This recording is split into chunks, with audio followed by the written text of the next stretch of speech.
Hello, friends. Did you know nearly 80% of those who watch my videos aren't subscribed? If you enjoy these stories, please hit that subscribe button and leave a like. It really helps. Thank you for being here.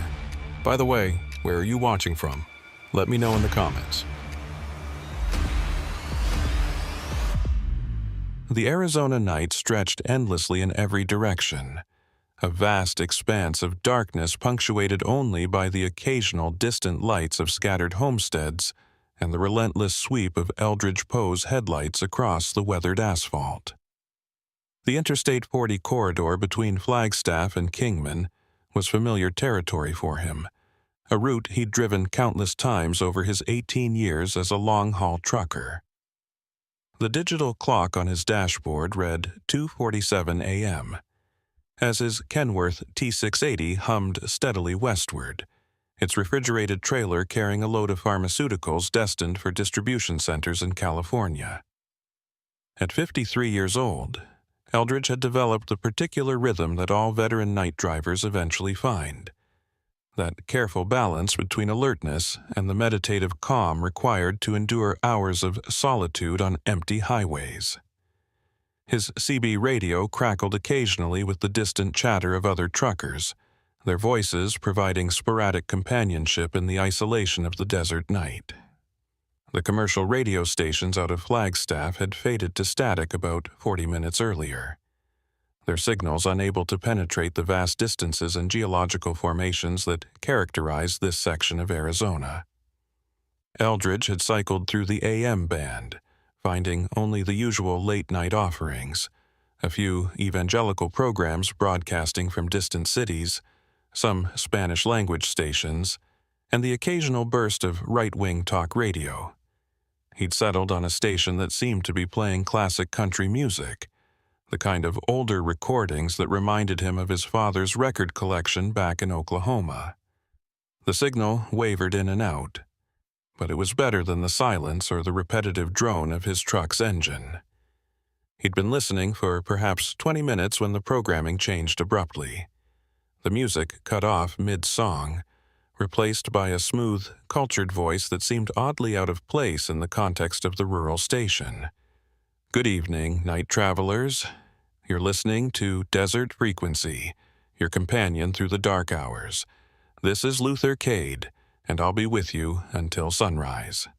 The voice had an old-fashioned quality to it, like something from radio's golden age, each word carefully enunciated with a slight southern accent that suggested education and refinement.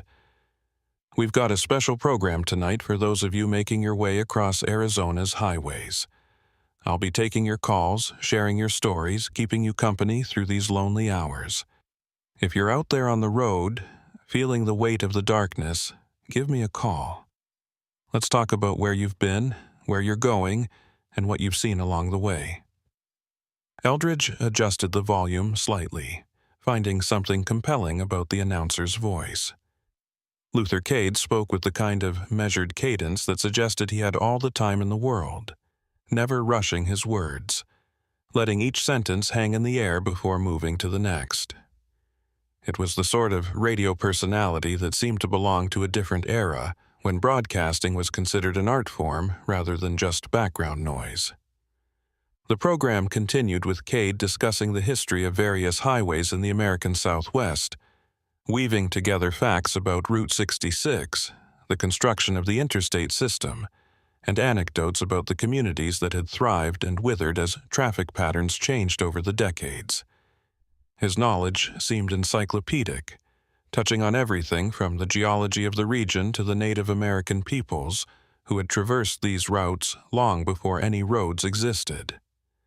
After about 15 minutes of this historical narrative, Luther Cade announced he would be taking calls.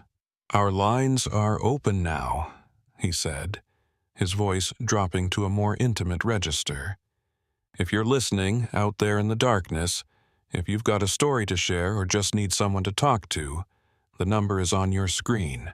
Eldridge glanced at his radio display, but it showed only the station frequency, 91 FM, nothing about a phone number.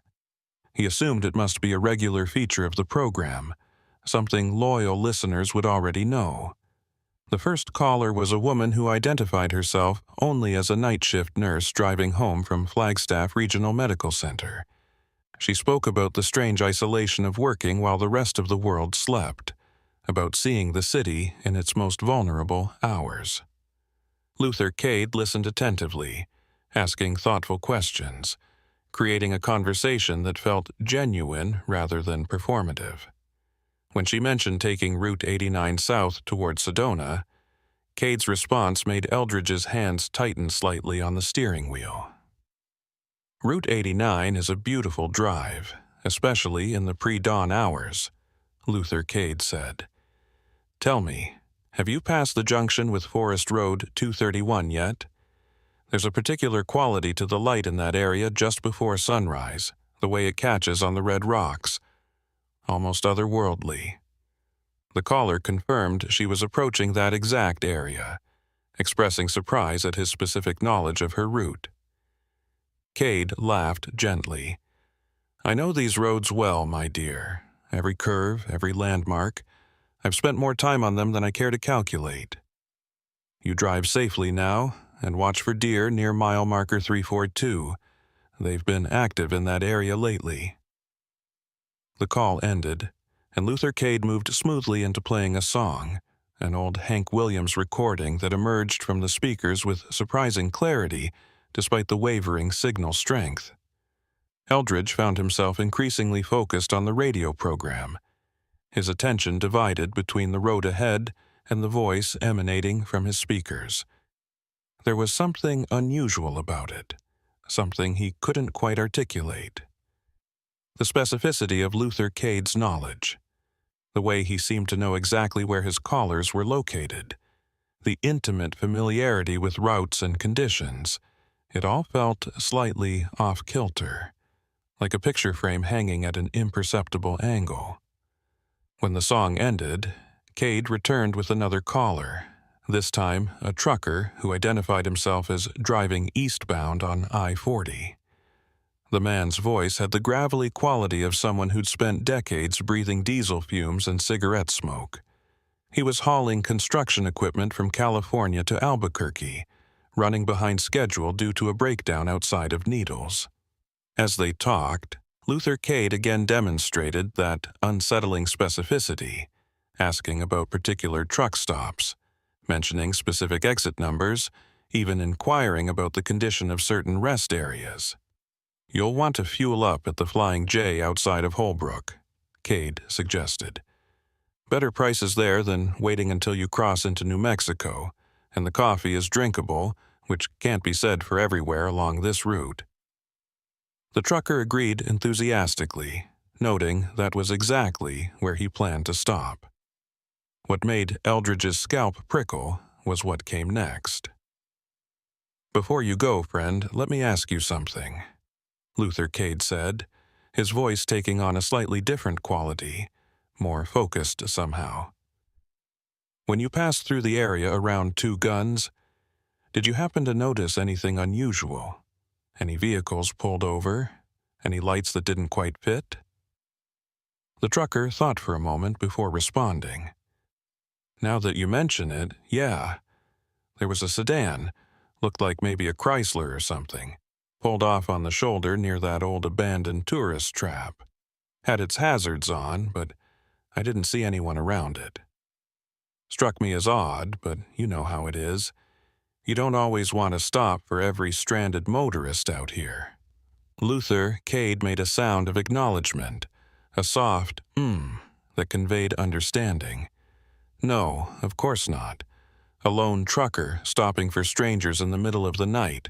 That's a calculated risk, but I appreciate you mentioning it. That vehicle has been there for some time now, and it concerns me. Someone may need help, or it may be abandoned altogether. Either way, it's something the authorities should know about. He thanked the caller and wished him safe travels, then smoothly transitioned into another song, this time a Patsy Cline number that Eldridge's mother had loved. As the music played, Eldridge felt a growing unease that he couldn't quite justify. Everything about the radio program seemed normal on the surface, just a late-night DJ taking calls and playing music, providing companionship for insomniacs and night workers. But something underneath that surface felt wrong, like ice that looks solid but carries dangerous thin spots. The specific knowledge of routes and conditions could be explained, he told himself. A dedicated host might monitor traffic reports, check road cameras, use GPS data to track conditions in real time. The personal nature of the conversations, the way Luther Cade seemed to connect so easily with callers, that was just good radio technique. The skill of someone who understood how to make each listener feel seen and heard. Yet Eldridge couldn't shake the feeling that he was listening to something that wasn't quite what it presented itself to be. Like a photograph that's been subtly manipulated in ways that aren't immediately obvious but create a cumulative sense of wrongness. He checked his GPS, confirming his location. He was approximately 35 miles east of Seligman, making good time despite the late hour. The highway stretched empty in both directions, his headlights the only significant illumination in a landscape that seemed to absorb light rather than reflect it.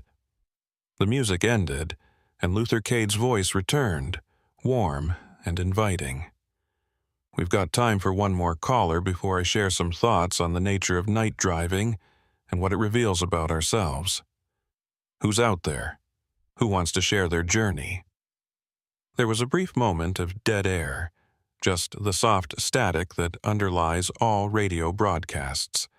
And then a new voice came through, male, younger, with an accent that suggested Mexican heritage. Yeah, hi, this is Vernal Pike. I'm driving a flatbed with steel beams, heading west on 40 toward Kingman. Eldridge's attention sharpened instantly. The name Vernal Pike was unusual enough to be memorable, and the route description matched his own almost exactly. He found himself listening more intently, wondering if he might see this other trucker's lights ahead or behind him, though the road remained empty as far as he could see.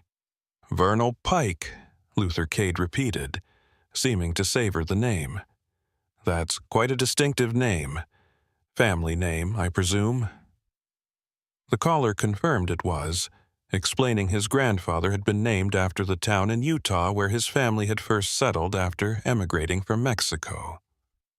Luther Cade expressed interest in the story, asking questions about the family's history, their experiences crossing borders both geographical and cultural. It was the kind of conversation that could have happened on any number of radio programs, personal without being intrusive, interesting without being exploitative. But then the tone shifted again, that subtle change that Eldridge was beginning to recognize as a signature of this broadcast. Tell me, Vernal, where exactly are you right now? What mile marker just passed? Vernal Pike responded after a brief pause, presumably checking his GPS or the roadside markers. I'm coming up on mile marker 139, should be there in about 30 seconds. Eldridge felt his breath catch. According to his own GPS, he was approaching mile marker 141, just 2 miles ahead of where this caller claimed to be. He immediately began scanning his mirrors more carefully, looking for the distinctive lights of another semi-truck behind him. The highway remained empty, no lights visible in either direction except his own. Mile marker 139, Luther Cade repeated thoughtfully. That puts you very close to the turnoff for the old Route 66 alignment, the section that runs parallel to the interstate for about 8 miles before rejoining the main highway. Beautiful piece of road, especially at night. Very little traffic, just you in the desert and the stars. Vernal Pike agreed, noting he'd driven that section before and enjoyed the solitude it offered. Luther Cade continued, his voice taking on a storytelling quality. There's a particular spot along that stretch about 4 miles in, where the old road passes through a small canyon. The rock formations create interesting acoustic effects. Sound behaves strangely there. Indigenous peoples considered it a sacred space, Somewhere the boundary between the physical and spiritual worlds grew thin. Even today, people report unusual experiences in that area, feelings of being watched, moments where time seems to slip or stretch in uncomfortable ways. Eldridge kept checking his mirrors, increasingly troubled by the absence of any vehicle where one should be. If Vernal Pike was truly just 2 miles behind him on the same highway, his lights should be visible by now, even at a distance.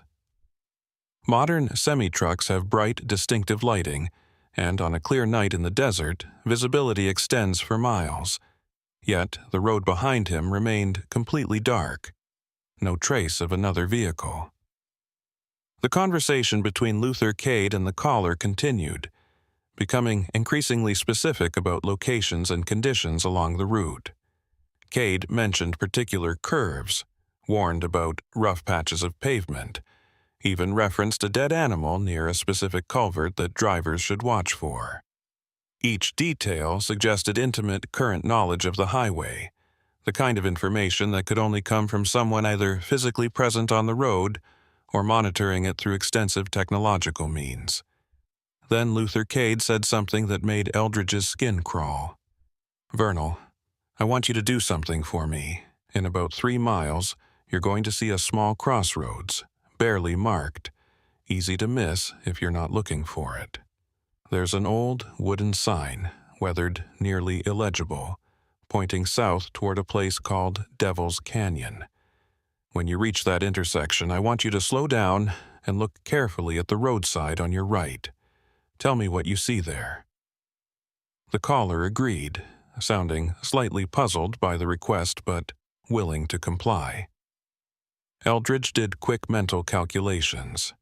If he was currently at mile marker 141 and the caller was at 139, and this mysterious crossroads was 3 miles ahead of the caller, that would put it at approximately mile marker 142, which meant Eldridge himself should be reaching it very soon.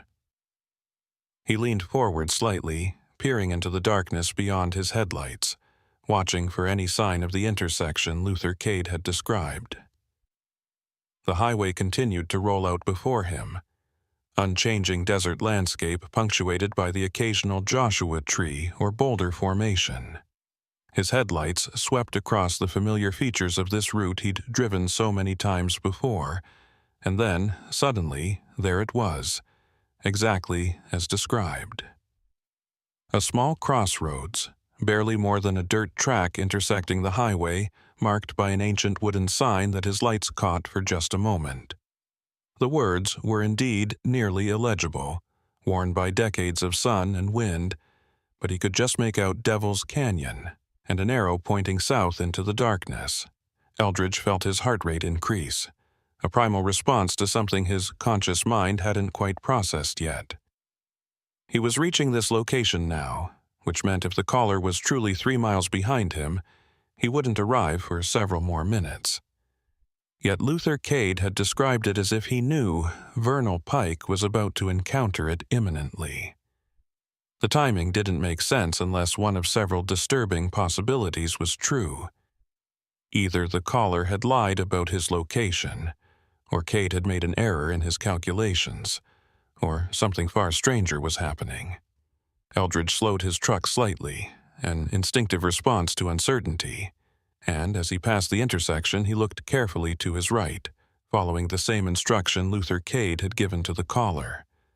What he saw made him press harder on the brake, bringing his rig down to 40 miles per hour as his mind tried to process what his eyes were reporting. There, just off the shoulder, barely illuminated by his running lights, was a vehicle. Not a car or a pickup truck, but a semi-truck, a flatbed, pulled partially off the road at an awkward angle.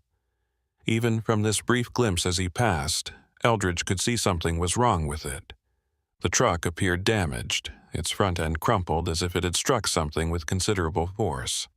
More disturbing was the cargo, steel beams, just as the caller Vernal Pike had described carrying, scattered and twisted, some still strapped to the flatbed, others thrown clear in what must have been a violent collision. Eldridge's foot moved toward the brake pedal, every instinct telling him to stop, to check for survivors, to call for help. But something held him back, a warning that operated below conscious thought. Instead, he grabbed his CB radio, switching to Channel 19, the standard frequency truckers monitored. "Breaker, breaker, this is Eldridge Poe, westbound on I-40 approaching mile marker 143. I've got what looks like an accident scene, semi-truck with steel beams off the shoulder near a crossroads. Requesting any available units to verify and assist. Over." The CB crackled with static, but no immediate response came. Highway Patrol monitored this channel periodically, but at this hour, in this remote section, response times could be unpredictable. Eldridge accelerated back to highway speed, his mind racing, trying to make sense of what he'd seen and what he was hearing on his radio. Because, through his FM speakers, Luther Cade's voice continued smoothly, still conversing with Vernal Pike, still discussing the crossroads and what might be seen there. And the caller, Vernal Pike, was now describing seeing the intersection, seeing the old weathered sign, and his voice changing to something between confusion and horror, seeing something else at the roadside. There's a truck here," Vernal Pike said, his earlier casual tone completely gone. "It's wrecked, looks bad, I can see. Jesus, Luther, I can see someone in the cab. I need to stop, I need to call this in." Luther Cade's response came without hesitation, his voice maintaining its calm, measured quality despite the caller's obvious distress. "No, Vernal, I need you to keep driving. Don't stop there. That scene is already being handled. Help is on the way. The best thing you can do is keep moving and report what you've seen to authorities at your next stop." The caller protested, invoking both moral obligation and federal regulations that required commercial drivers to render aid at accident scenes. But Luther Cade was insistent, his voice taking on a quality that was simultaneously reassuring and commanding. "Listen to me very carefully, Vernal. The situation at that location is more complicated than it appears. There are already responders en route. If you stop, you'll only complicate matters, possibly put yourself in danger. I know this seems wrong. I know every instinct is telling you to help, but you need to trust me on this. Keep driving." The conversation continued for another minute, Luther Cade somehow persuading the reluctant caller to continue westward, promising to personally ensure that proper authorities were notified, that help would reach the accident scene. Finally, Vernal Pike agreed, though his voice carried doubt and guilt. "All right, Luther, I'm trusting you on this. But if I find out later that someone died because I didn't stop, you have my word." Luther Cade interrupted gently. "Everything that can be done will be done. Now, let's talk about something else for a moment. Tell me about your destination, what you're carrying that load of steel beams for." Eldridge's hands were shaking slightly on the steering wheel. He'd just passed that exact accident scene, seen the same wrecked flatbed with its scattered cargo, and now he was listening to a caller describe seeing it as if it was happening in real time, despite the physical impossibility of the situation. If the caller was truly behind him, where Eldridge could not see any following lights, and was just now reaching the crossroads that Eldridge had already passed, then the laws of space and time were being violated in ways that defied rational explanation. He grabbed his CB radio again, this time broadcasting on multiple channels, trying to reach any other truckers in the area. "This is Eldridge Poe, westbound on I-40 between Seligman and Kingman. Is there anyone else listening to FM 91.7? Anyone else hearing Luther Cade's program? I need someone to confirm I'm not losing my mind here. Over." Static answered him, the empty hiss of radio waves carrying no human voice. He tried again, switching frequencies, broadcasting blind into the Arizona night, hoping someone, anyone, would respond and provide some rational explanation for what he was experiencing. But the CB remained silent, except for his own transmissions echoing back at him, a lonely sound that emphasized rather than alleviated his isolation. On the FM radio, Luther Cade had moved on to playing another song, a melancholy Johnny Cash ballad about lost highways and wandering souls. Eldridge reached for the radio controls, his fingers hovering over the tuning knob. Every logical impulse told him to change the station, to find something normal and mundane, to distance himself from whatever strange broadcast he'd stumbled into. Yet he found himself unable to turn the dial, compelled by a terrible curiosity to continue listening, to hear what would come next. The song faded, and Luther Cade's voice returned, now addressing his audience in general rather than speaking to a specific caller. We're approaching that hour of the night when the darkness is deepest, when dawn seems impossibly distant, when the mind begins to play tricks and the boundaries between memory and experience blur. This is when the road reveals its truths, when we see things as they truly are rather than as we pretend them to be during the safer hours of daylight. His voice had changed subtly, becoming more philosophical, more portentous.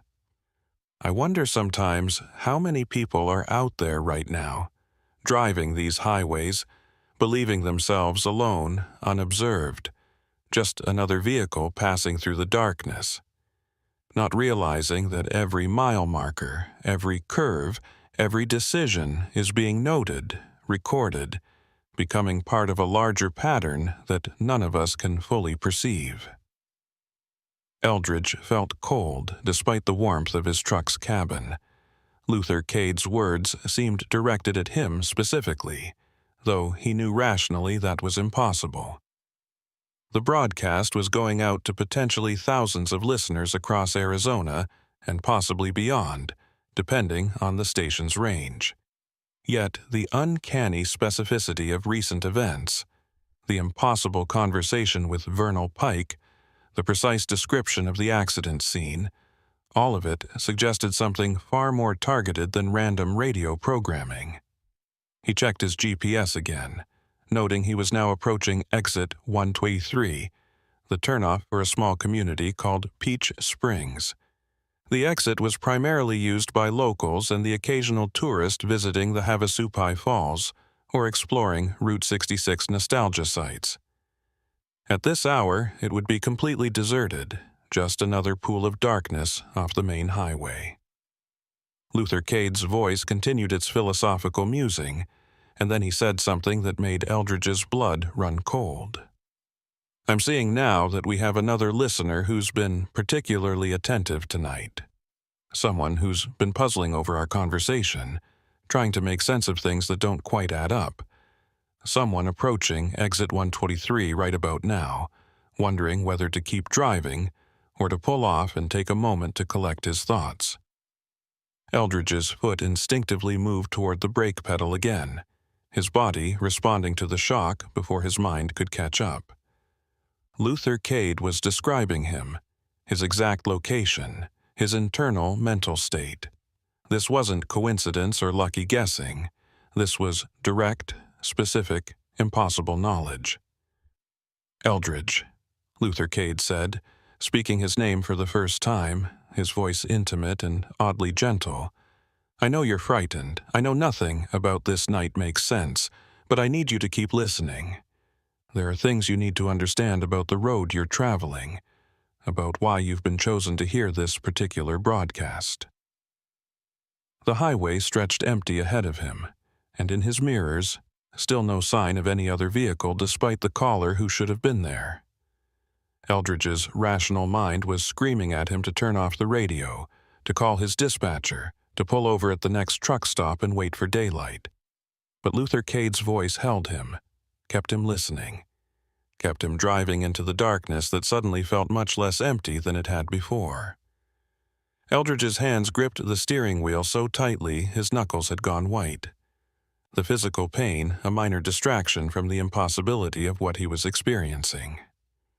Luther Cade had spoken his name, known his exact location, described his internal state with an accuracy that suggested either technological surveillance far beyond anything Eldridge understood, or something even more disturbing. The radio continued to emit that smooth, cultured voice, now addressing him as if they were the only two people in the world, as if the broadcast itself had narrowed to a private conversation conducted across the electromagnetic spectrum. "You're wondering how I know you, Eldridge. You're running through possibilities in your mind, trying to find a rational explanation. GPS tracking, perhaps. Company monitoring systems. Maybe you think your dispatcher has shared information with someone, that this is all some elaborate practical joke being played on a tired driver in the middle of the night." Luther Cade paused, and in that silence, Eldridge could hear his own breathing, harsh and rapid in the quiet cab of his truck. "But you don't really believe any of those explanations, do you? Because they don't account for what you saw at that crossroads. They don't explain the caller who described an accident scene at a location he couldn't possibly have reached yet, if he exists at all." Eldridge forced himself to take several slow, deliberate breaths, trying to impose order on his spiraling thoughts. He'd been driving professionally for 18 years, had logged over 2 million miles across every state in the continental United States and parts of Canada. He'd driven through blizzards that reduced visibility to mere feet, navigated mountain passes in conditions that would terrify most people, handled equipment failures and near misses with drunk drivers and suicidal deer. He'd always prided himself on being unflappable, someone who could maintain composure and make sound decisions under pressure. But nothing in his experience had prepared him for the fundamental wrongness of this situation, the way reality itself seemed to be malfunctioning around him. "I'm going to tell you a story, Eldridge," Luther Cade continued, his voice maintaining that same measured cadence that made it impossible to tell if he was reading from a script or speaking extemporaneously. "It's about this highway you're traveling, about the stretch of Interstate 40 between Flagstaff and Kingman. Most people think of roads as simple things, ribbons of asphalt connecting point A to point B, purely functional infrastructure designed to facilitate commerce and travel. But highways are more complex than that. They're layers of history, built on top of older roads, which were built on top of ancient trails, which followed paths worn by animals, which followed the contours of the land itself. Every highway carries the memory of everything that came before it."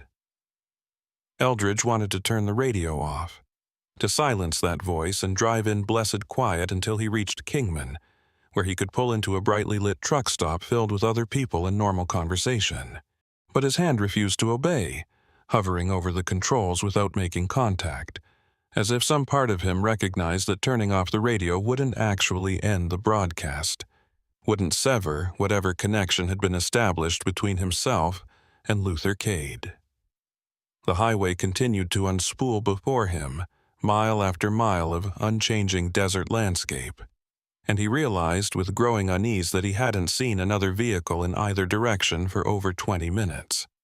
For a major interstate corridor, even at this late hour, that degree of isolation was unusual, bordering on impossible.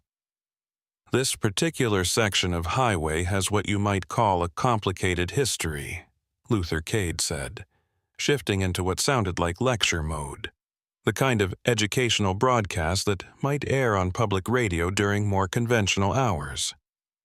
When they were surveying the route for Interstate 40 back in the late 1950s, the engineers encountered numerous obstacles. The terrain was challenging, certainly, but there were other complications.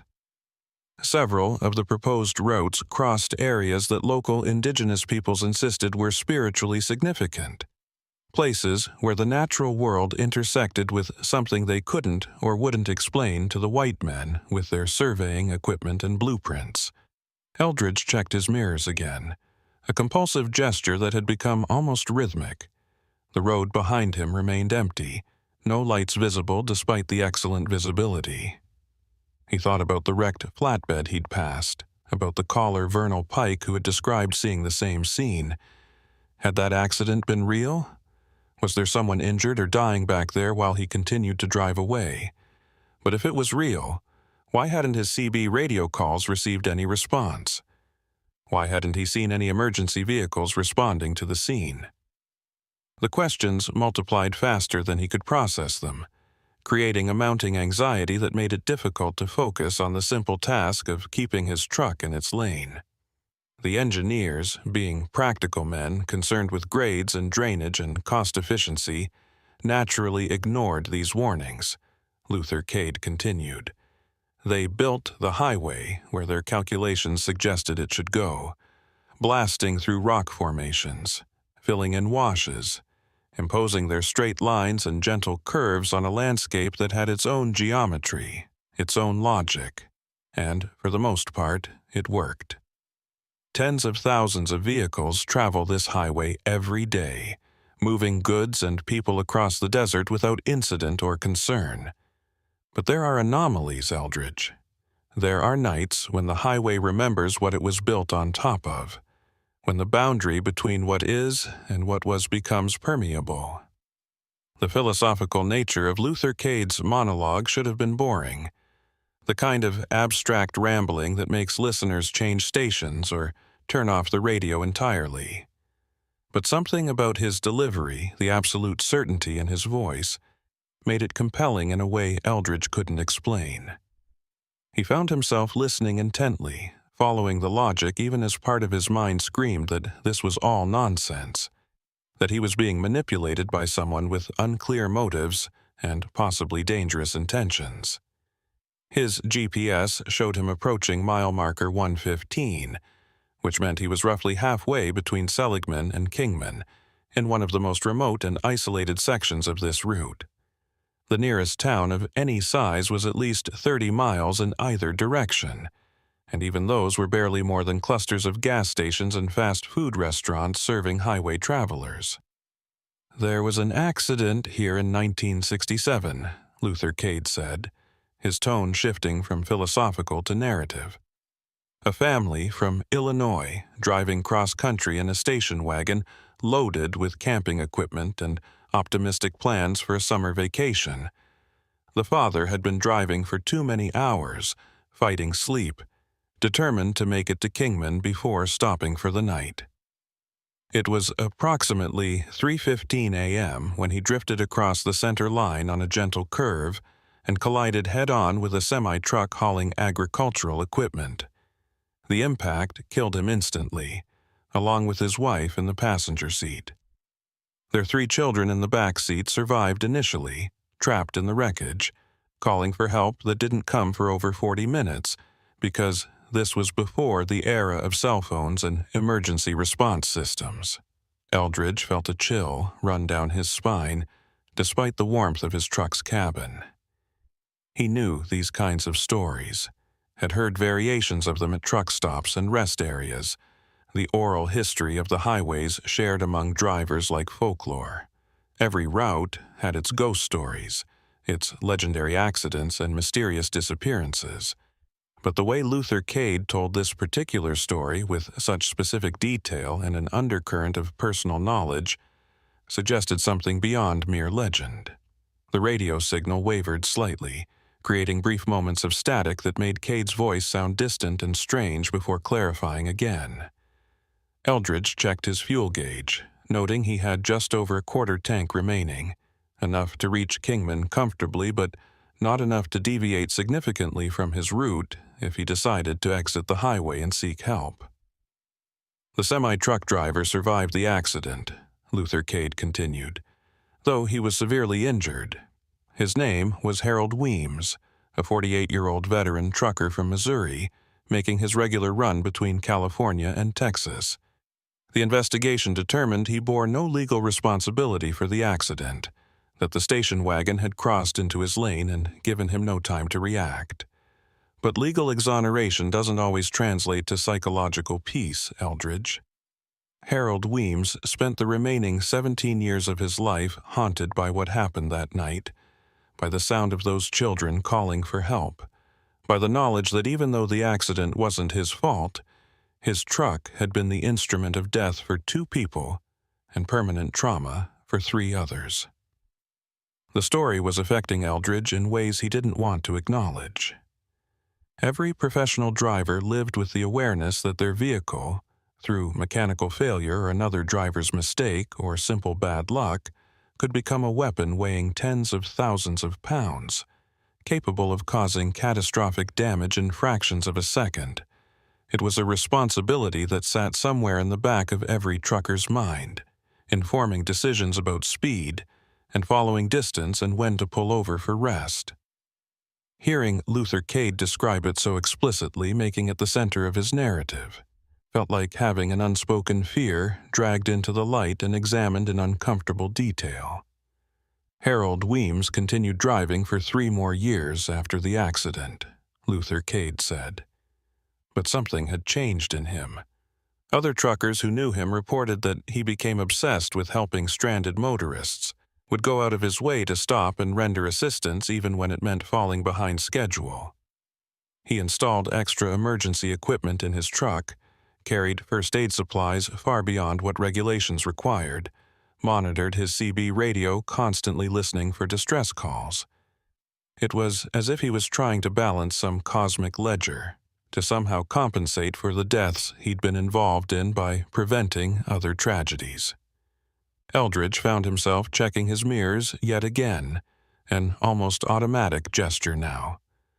The road remained empty, but he noticed something else that made his unease deepen. The stars, which had been brilliantly clear earlier in the night, now seemed dimmer, as if a thin haze had formed in the upper atmosphere. But the air quality appeared fine. No signs of smoke or dust that might explain the change. It was subtle enough that he questioned whether he was really seeing it or if his stressed mind was imposing patterns on random phenomena. Luther Cade's voice continued without pause, weaving his story with the skill of someone who'd told it many times before or perhaps never stopped telling it. In 1970, 3 years after the accident, Harold Weems was driving this exact stretch of highway, westbound like you are now, Eldridge, during the early morning hours. He reported via CB radio that he was passing the area where his accident had occurred, mile marker 117, just a few miles ahead of where you are right now. Other truckers monitoring the channel heard him describe seeing something at the roadside, a station wagon that looked identical to the one from his accident, pulled over with its hazard lights flashing. He said he was going to stop and check on it, to see if anyone needed assistance. The story was heading somewhere Eldridge didn't want to follow, but he found himself unable to stop listening. Luther Cade's voice had become almost hypnotic, its rhythm perfectly calibrated to hold attention while simultaneously creating a mounting sense of dread. The highway continued to flow past, unchanging desert landscape illuminated by his headlights, and Eldridge realized he'd unconsciously increased his speed, now traveling at nearly 75 miles per hour, as if some instinct was urging him to cover this ground as quickly as possible to get through whatever zone he'd entered. Harold Weems pulled over behind the station wagon. Luther Cade continued. He activated his hazard lights, grabbed his flashlight and first aid kit, and approached the vehicle. What happened next, we only know from the recordings of his CB radio transmissions, which were later recovered and analyzed. He reported that the station wagon appeared to be empty, no one visible in the front or back seats, though the engine was running and the lights were on. He called out, identifying himself as someone who wanted to help, receiving no response. Then his transmission cut off abruptly, mid-sentence, replaced by static. Eldridge's GPS showed mile marker 116, which meant he was approaching the location Luther Cade was describing. He found himself easing off the accelerator slightly, torn between a desire to speed past this area as quickly as possible and a morbid need to see if there was anything there, any physical evidence of the stories he was hearing. The highway remained empty in both directions. No other vehicles visible despite this being a major interstate corridor. That wrongness, that impossible isolation, had become so pronounced that Eldridge could no longer rationalize it away. Something was fundamentally different about this night, about this drive, about the space he was moving through. Search parties found Harold Weems's truck the following morning, Luther Cade said, his voice dropping to a more somber register. It was pulled over on the shoulder near mile marker 117, hazard lights still flashing, engine still running. The driver's door was open, his flashlight lying on the pavement, its beam still illuminating the empty desert. But Harold Weems himself was never found. Extensive searches of the surrounding area, including helicopters and tracking dogs, found no trace of him. It was as if he'd simply ceased to exist the moment he stepped away from his truck. The case remains officially unsolved, classified as a missing person incident with suspicious circumstances. The mile marker for 117 appeared in Eldridge's headlights, the reflective numbers bright against the darkness. He scanned the shoulder on both sides of the highway, looking for any vehicle, any sign of human presence. The desert stretched away in all directions, empty and vast under the dimmed stars. Nothing appeared out of place. No station wagon with hazard lights, no abandoned semi-truck. Nothing to indicate this was anything other than another unremarkable mile of interstate highway. Yet Eldridge felt a profound reluctance to simply drive past, as if doing so would be tempting fate in some way he couldn't articulate. He kept his speed steady, his eyes moving constantly between the road ahead and his mirrors, hyper-alert for any change in his environment. "You're wondering why I'm telling you this story, Eldridge," Luther Cade said, and once again his words seemed to respond directly to Eldridge's thoughts, creating that disturbing sense of being observed from the inside out. "You're wondering what connection it has to your current situation, to the wrecked flatbed you passed earlier, to the caller who described seeing it. Here's what I need you to understand. This highway doesn't exist solely in the present moment. It carries echoes of everything that's happened on it, and on certain nights, under particular conditions, those echoes become loud enough to hear, clear enough to see. You're experiencing temporal overlap, Eldridge. You're not just driving through space, you're driving through time, or rather, through multiple times simultaneously." The explanation should have been absurd, the kind of pseudo-scientific nonsense that Eldridge would normally dismiss without a second thought. But given everything he'd experienced over the past hour, it resonated with a terrible plausibility. The impossible conversation with Vernal Pike, who had described an accident scene before reaching it. The complete absence of other traffic on a major highway. The way Luther Cade seemed to know things he couldn't possibly know through conventional means. All of it suggested that normal rules weren't applying tonight, that he'd somehow slipped into a version of reality that operated according to different principles.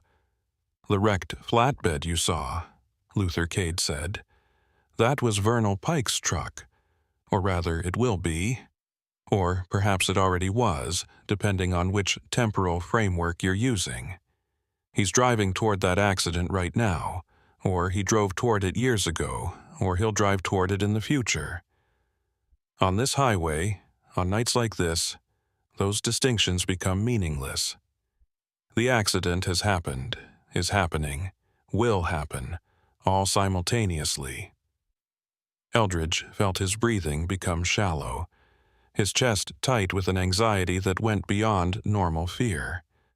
If what Luther Cade was saying had any truth to it, if he was somehow experiencing multiple time frames at once, then what did that mean for his own safety? Was he seeing his own future? Was he watching events that had already claimed him without his knowledge? "I can hear your fear, Eldridge, and I understand it," Luther Cade said, his voice taking on a tone that was almost compassionate. "But you need to stay calm and keep driving. You need to get through this section of highway before the overlap becomes complete. Right now, you're in a transitional zone, experiencing fragments of different times, but you're still anchored primarily to your present moment. If you stop, if you pull over or try to turn around, you risk becoming permanently displaced, stuck in one of these other temporal frames, unable to return to your own time. The wrecked flatbed, Harold Weems' abandoned truck, the station wagon from 1967, they're all markers of moments when people became untethered.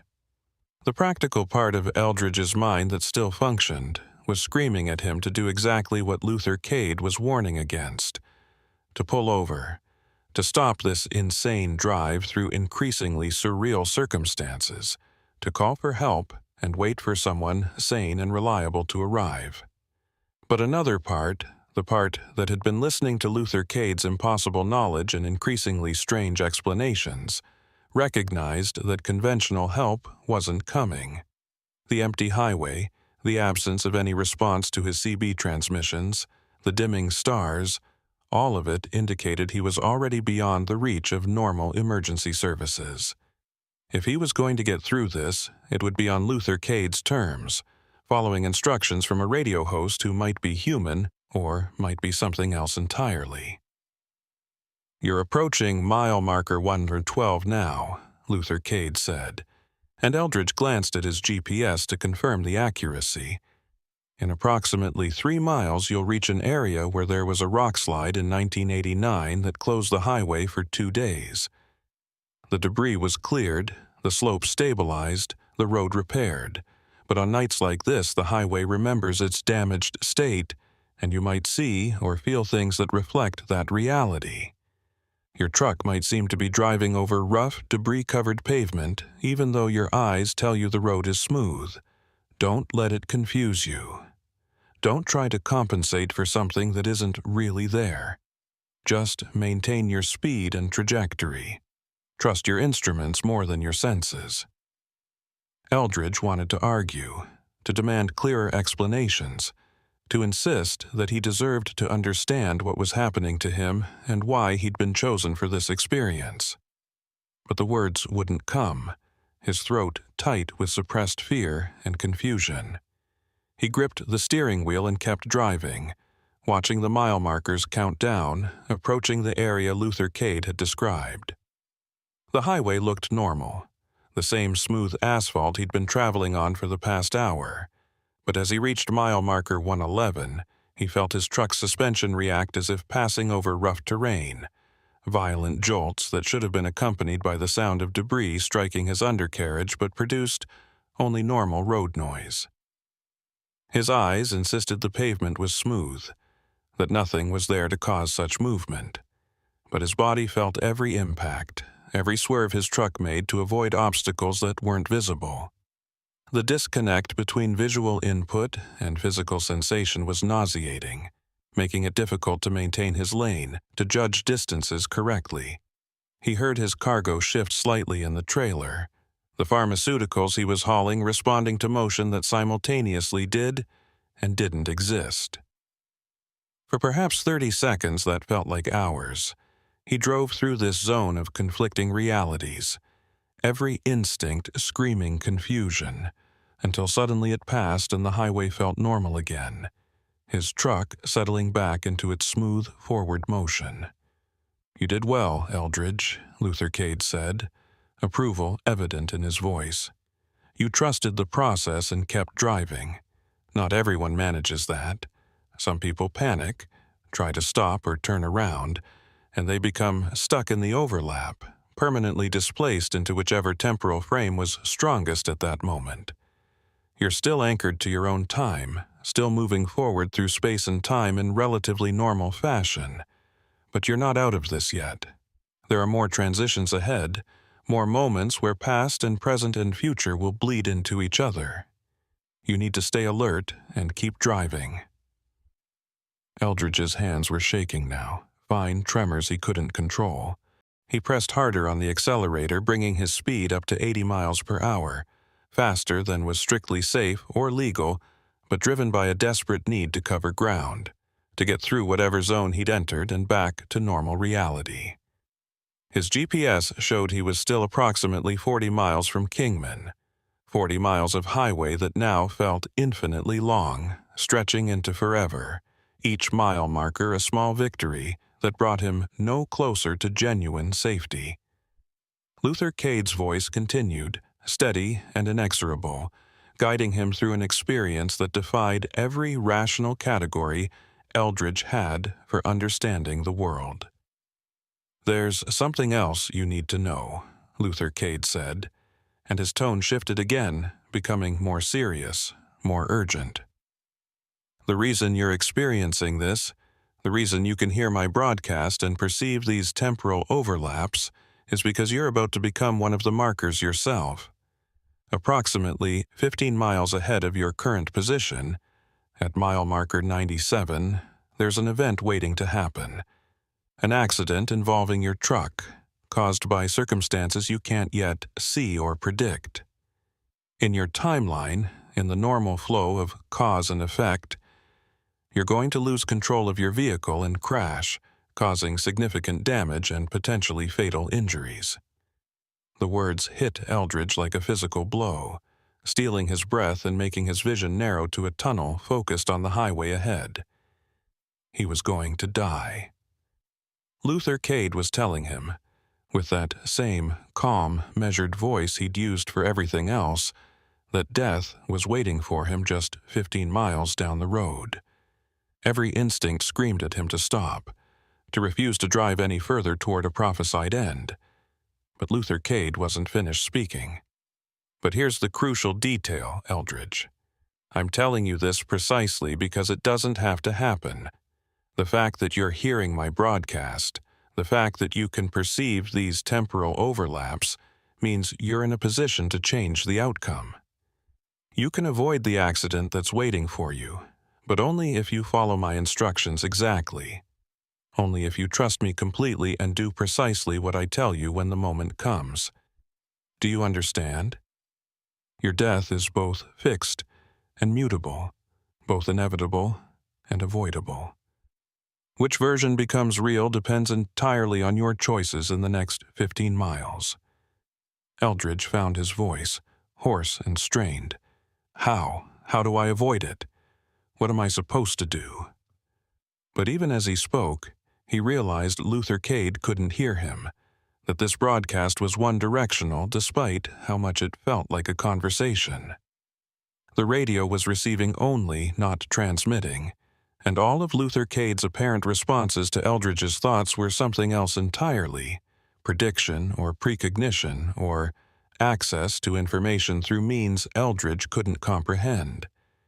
He was alone in his truck, listening to a voice that knew his fate, hoping it would provide enough guidance to change that fate before the highway claimed him the way it had claimed so many others. "Keep driving, Eldridge," Luther Cade said, his voice taking on an almost gentle quality. "Keep driving and keep listening. The next 15 miles will determine everything." The mile markers continued their steady countdown as Eldridge pushed his Kenworth westward through the Arizona darkness. Each illuminated sign simultaneously a measure of progress and a reminder of diminishing distance to the accident Luther Cade had prophesied. Mile marker 110 passed, then 109, then 108. The numbers ticking down toward 97, where his fate supposedly waited. His mind raced through scenarios trying to anticipate what kind of accident could be both predicted and avoided. What circumstances might cause him to lose control of a vehicle he'd been operating safely for nearly 2 decades? A tire blowout? Mechanical failure? An animal darting into his path? Each possibility seemed simultaneously plausible and insufficient to explain the certainty in Luther Cade's voice. The radio had fallen silent after Cade's ominous warning, playing another song, this time a haunting instrumental piece that Eldridge didn't recognize. All minor chords and unsettling progressions that seemed designed to heighten rather than alleviate tension. He found himself straining to hear any background sounds in the broadcast, anything that might provide context or clues about where Luther Cade was transmitting from, whether he was in a conventional radio station or somewhere else entirely. But the audio quality was too clean, too polished, revealing nothing except the music itself and occasional barely perceptible static that might have been atmospheric interference or might have been something else. At mile marker 105, Eldridge made a decision. He grabbed his CB radio and began broadcasting continuously, describing everything he was experiencing, creating an audio record that might survive even if he didn't. His voice sounded strange to his own ears, higher pitched than normal, tight with suppressed panic. "This is Eldridge Poe, westbound on I-40, approaching mile marker 105. If anyone is receiving this transmission, I need you to understand that something is happening on this highway tonight. I've been listening to a radio broadcast that knows things it shouldn't know, that's predicting an accident at mile marker 97. I don't know if I'm experiencing some kind of breakdown, if there's a gas leak in my cab affecting my thinking, or if something genuinely anomalous is occurring. But I'm documenting it. I'm creating a record. If this truck is found abandoned or damaged, someone needs to investigate FM station 91.7 and a host named Luther Cade." No response came through the CB speaker, just the empty hiss of an open channel with no one monitoring it. But Eldridge felt fractionally better having spoken the words aloud, having externalized the terror that had been building inside him since he first noticed the impossibilities of this night. He continued to broadcast periodically, updating his position, describing the empty highway and the dimmed stars and the feeling of wrongness that had settled over everything like a physical weight. It gave him something to focus on besides the shrinking distance to mile marker 97, a task that required attention and articulation, forcing his mind to work in structured ways rather than spinning into panic. Luther Cade's voice returned as Eldridge passed mile marker 102, cutting smoothly into the instrumental music. "You're doing well to document your experience, Eldridge, though I'm afraid your CB transmissions aren't reaching anyone who can help you. You're still in the overlap zone, existing partially outside your normal timeline, and communications don't always bridge those gaps the way we'd like. But the impulse is good, the instinct to bear witness, to ensure that what happens to you is recorded and understood. That instinct has saved more people than you might imagine, in situations far stranger than this one." Eldridge's jaw clenched at the confirmation that his attempts to reach other drivers were futile, that he was as isolated as the empty highway suggested. Luther Cade continued speaking, his tone taking on the quality of someone delivering instructions to a student, patient but insistent.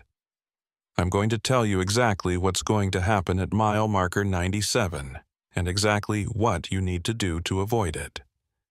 Listen carefully, Eldridge, because I won't be able to repeat this information.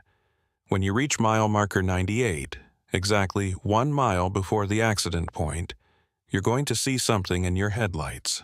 It will appear to be a large piece of debris in your lane, perhaps a portion of a blown truck tire, or a section of wooden pallet, the kind of road hazard that drivers encounter regularly and must react to quickly." The specificity of the description made Eldridge's hands tighten on the steering wheel, his entire body tensing in preparation for the scenario Luther Cade was outlining.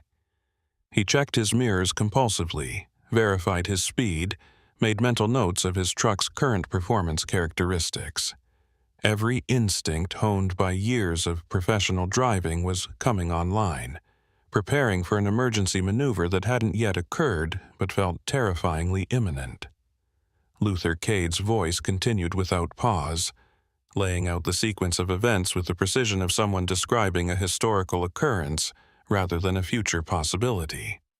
"Your natural instinct will be to swerve to avoid the debris," Cade said. "You'll see it directly in your path, and your training will tell you to move into the left lane to pass around it safely. This is what every competent driver would do. what you've done hundreds of times before when encountering obstacles on the highway.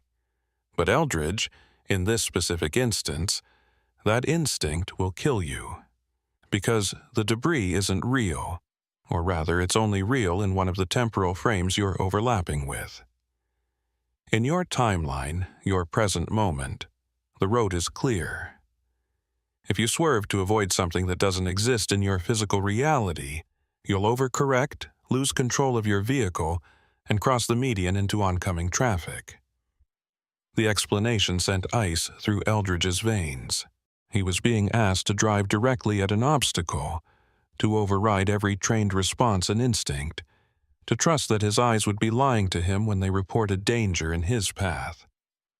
The cognitive dissonance was almost unbearable. The conflict between self-preservation instincts and the instructions from a voice on a radio broadcast that might itself be a hallucination or manipulation. How could he possibly drive towards something that appeared solid and dangerous, gambling his life on the word of someone he'd never met, whose existence he couldn't even verify? "I know what I'm asking of you," Luther Cade said, and once again his words seemed to respond directly to Eldridge's internal struggle. "I know how impossible it seems to deliberately drive toward danger when every fiber of your being is screaming at you to take evasive action. But consider this. You've already experienced the disconnect between what you see and what's physically real. You drove through that section near mile marker 111, felt your truck bouncing over debris that your eyes insisted wasn't there. You have direct experience with the way these temporal overlaps create false perceptions. What I'm asking you to do is apply that understanding in a more active way, to choose to trust the version of reality that you can't see, rather than the one your senses are reporting." Mile marker 100 passed, and Eldridge realized he was now just 3 miles from the point where he would either prove Luther Cade right or die trying.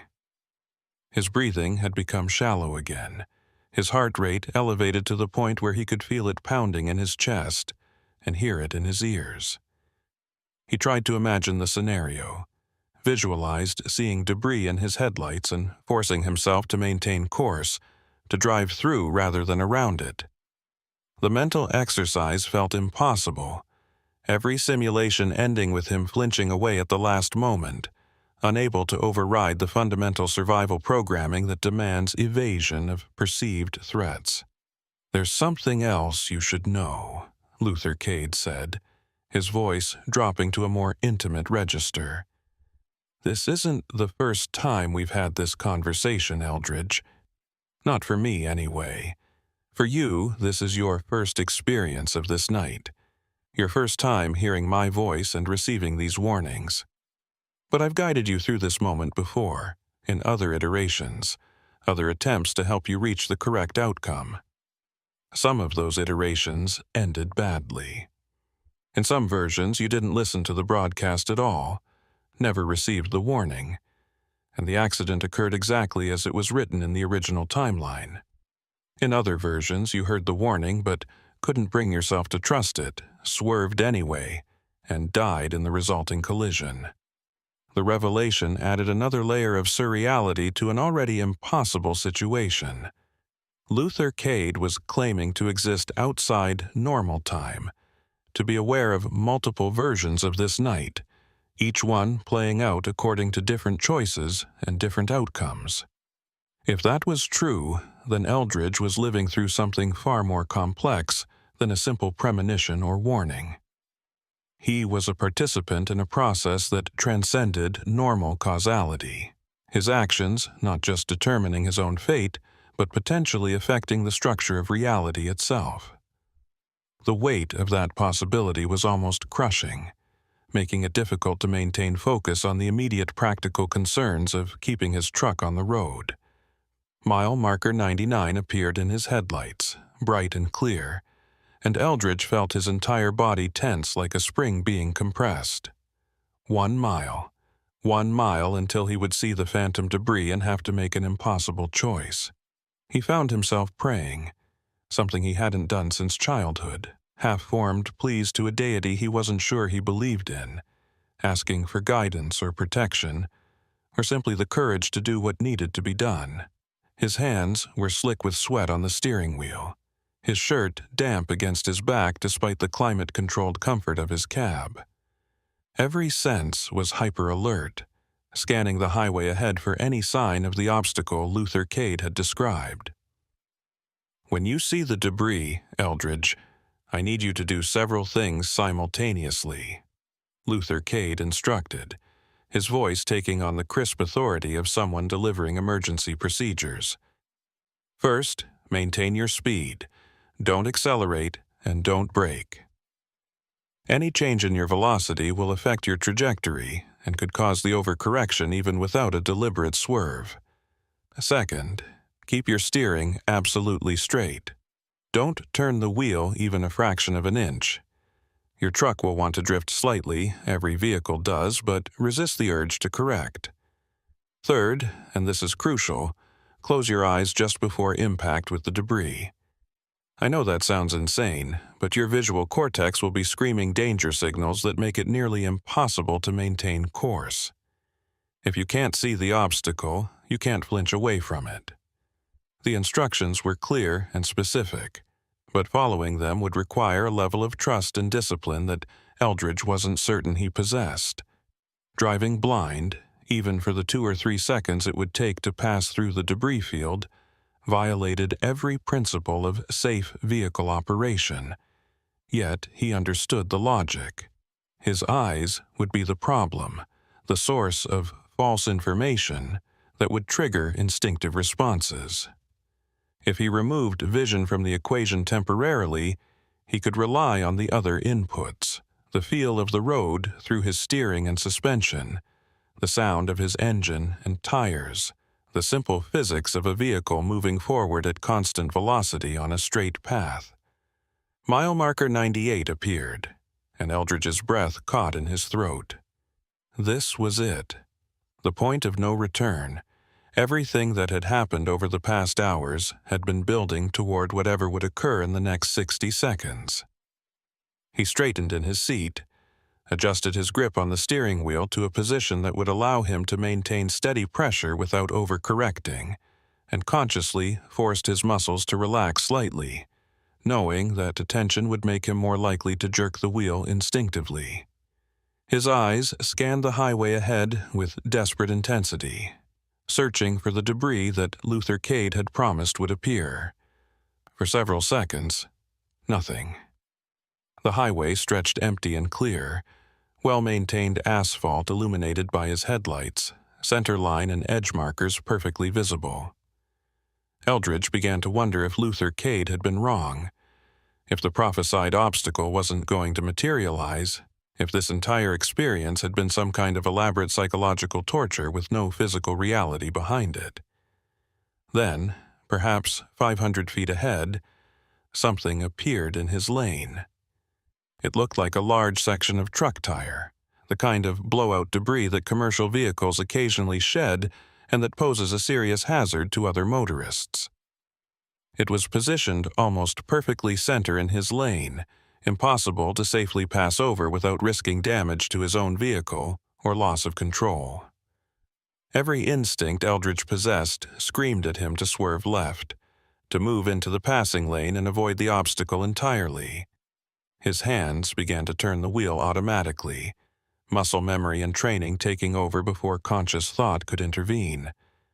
But Luther Cade's voice cut through his panic, urgent and commanding. "Don't swerve, Eldridge. The debris isn't real. Maintain course. Close your eyes now." The words hit Eldridge like an electric shock, jolting him back to awareness of what he was supposed to do versus what his body wanted to do.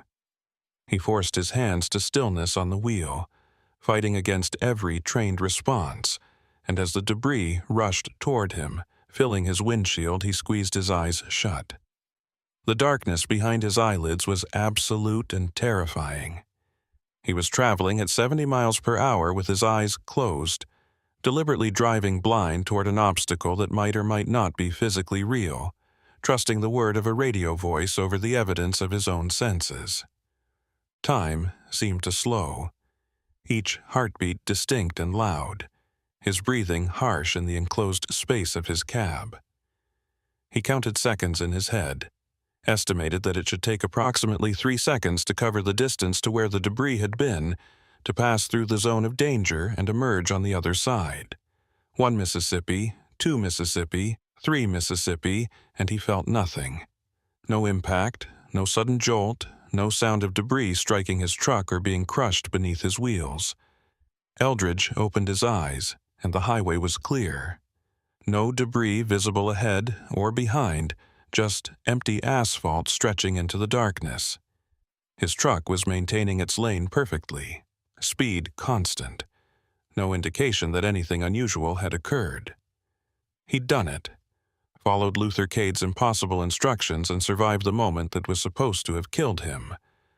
But instead of relief, he felt a strange emptiness, as if something fundamental had shifted in his relationship with reality. He'd crossed a threshold, accepted that his perceptions couldn't be trusted, that the world operated according to rules more complex and strange than he'd previously believed. "Well done, Eldridge," Luther Cade said, genuine warmth in his voice. "You trusted the process, overrode your instincts, and changed your fate. You've avoided the accident that claimed you in other iterations of this night. But I need you to understand something important. You're not out of the overlap zone yet. What you just experienced was the most dramatic moment, the point where temporal frames most strongly diverged. But there are still several miles where past and present and potential futures are bleeding into each other. You need to keep driving, keep maintaining your focus until you pass mile marker 85. That's the boundary, the point where the highway returns to normal causality." Eldridge nodded, though no one could see the gesture, and focused on keeping his truck moving forward. Mile marker 97 passed, the number that had taken on such ominous significance now just another marker, identical to all the others. He should have felt triumph, or at least relief, but instead he felt drained, exhausted in ways that went beyond simple physical fatigue. The psychological strain of the past hours had extracted a toll that he was only beginning to recognize. His hands trembled slightly on the wheel, fine motor control degraded by stress hormones as flooding his system. He forced himself to take deep, deliberate breaths, using a technique he'd learned years ago for managing anxiety during difficult driving conditions. "I want to tell you what you prevented," Luther Cade said, his voice taking on a reflective quality. "In the original timeline, the one where you swerved to avoid the phantom debris, your truck crossed the median at approximately 2:47 a.m. There was another vehicle in the westbound lanes at that moment, a sedan carrying a family returning from a wedding in Flagstaff. The father was driving, his wife asleep in the passenger seat, their 2 teenage daughters in the back, also asleep. When your truck crossed into their path, the father had approximately 1.2 seconds to react. Not nearly enough time to avoid a collision with a vehicle weighing 40 times more than his own. The description made Eldridge's stomach clench. He was hearing about people who had died in a timeline that no longer existed, or perhaps existed somewhere in the quantum foam of unrealized possibilities. Luther Cade continued, each word carefully chosen, painting a picture that was both specific and devastating. The impact killed all 4 occupants of the sedan instantly. Your injuries were severe but not immediately fatal. You survived for approximately 6 hours, conscious for much of that time, aware of what had happened, aware that your actions had ended 4 lives. The guilt and horror you experienced in those final hours were according to the emergency responders who tried to comfort you, some of the most intense suffering they'd ever witnessed. Eldridge felt tears streaming down his face, though he couldn't remember when he'd started crying. He was mourning people who hadn't died, grieving for a version of himself that had experienced that unbearable guilt before succumbing to his injuries. The multiplicity of timelines, The awareness that choices could branch into radically different outcomes made him feel unmoored from any stable sense of identity. Which version was the real Eldridge Poe? The one who had died in guilt and agony. The one driving through this surreal night. Some other iteration in a probability space too complex to fully comprehend. But that timeline no longer exists as your reality, Luther Cade said gently. You made a different choice, took a different path, and those people, that family, they're sleeping safely in their beds right now, completely unaware of how close they came to death. You saved them, Eldridge, by doing the hardest thing a human being can do, trusting that your perceptions were wrong when every sense insisted they were right. That took courage of a kind most people never have to demonstrate. You should be proud of that, even as you process the horror of what you prevented. Mile marker 95 passed, then 94, 93. The numbers counting down toward the boundary Luther Cade had mentioned. Eldridge drove in a kind of daze, going through the motions of operating his vehicle, while his mind struggled to integrate the experience he'd just survived. The highway looked normal again, or as normal as anything could look after the past hours of wrongness and impossibility. He thought he saw stars beginning to brighten overhead, the dimming effect that had troubled him earlier starting to reverse. Perhaps that was a sign he was approaching the edge of the overlap zone, returning to normal reality where celestial objects maintained consistent luminosity and time flowed in a single direction. At mile marker 90, Luther Cade spoke again, but his voice had changed, become more distant, as if the signal was weakening or he was pulling away from some metaphorical microphone. Eldridge, I'm going to leave you soon. The overlap zone ends at mile marker 85, as I mentioned, and beyond that point you won't be able to hear my broadcast anymore. Before I go, I want to give you one final piece of information, something you can use to verify that what happened tonight was real and not some kind of stress-induced hallucination or breakdown. When you reach Kingman, go to the truck stop off exit 53, the big one with the chrome shop and the 24-hour diner. In the diner, there's a waitress named Marlene, works the overnight shift, has been there for over 15 years. Ask her about Luther Cade and the Desert Frequency broadcast. She'll understand what you've experienced, because she's one of the few people who knows the truth about this section of highway and what happens here on certain nights. The instruction was concrete and specific, offering a way to ground the night's events in verifiable reality. Eldridge committed it to memory, repeating it silently to himself. Exit 53, truck stop, diner, waitress named Marlene, ask about Luther Cade. It would either confirm his sanity or reveal the depths of his delusion, but either way, it would provide closure to an experience that currently existed in a state of terrifying ambiguity. Mile marker 87 appeared, then 86, and Eldridge could feel something changing in the quality of the air, the texture of reality itself.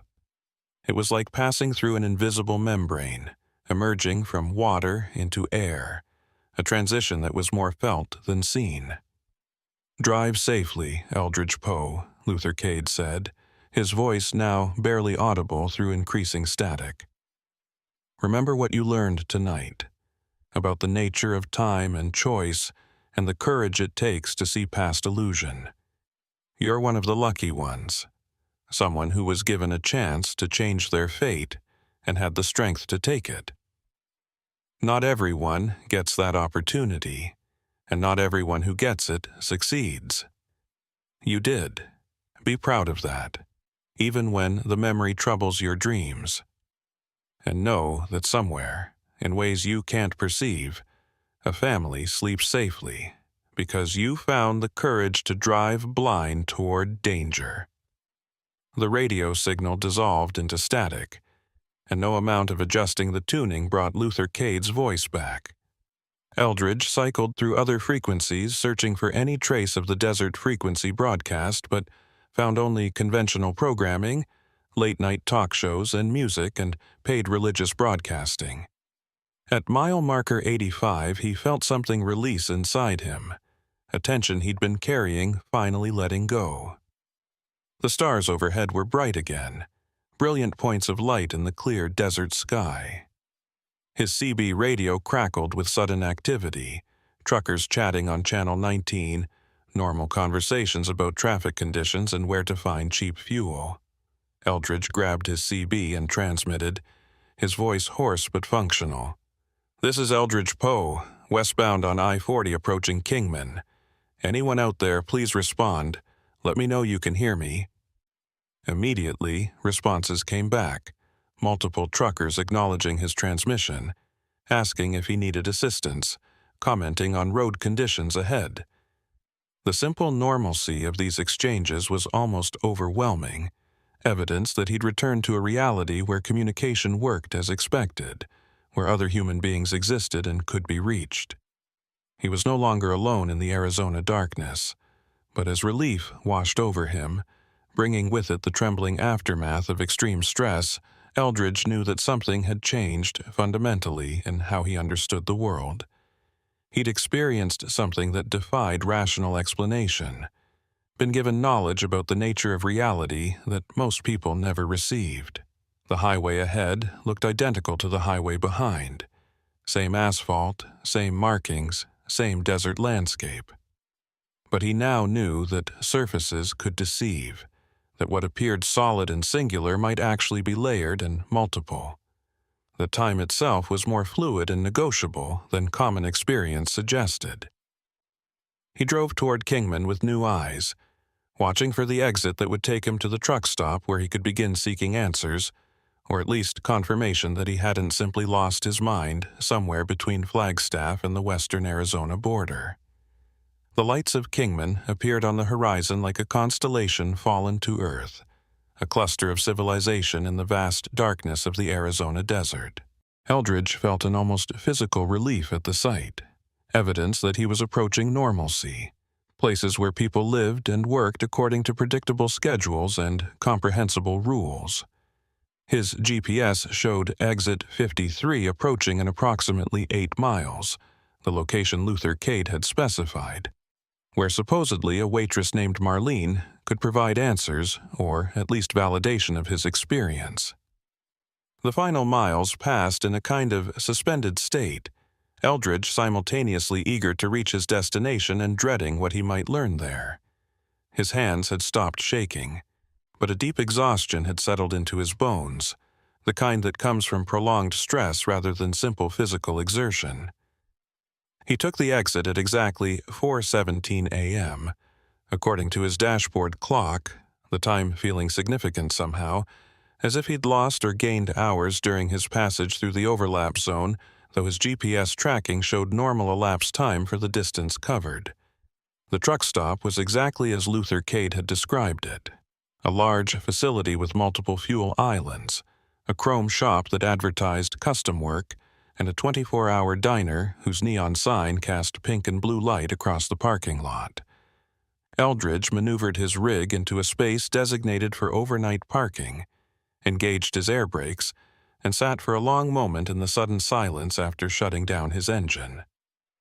The absence of road noise and diesel rumble was disorienting after hours of continuous motion and sound. He climbed down from his cab, his legs unsteady after the prolonged drive, and made his way across the parking lot toward the diner.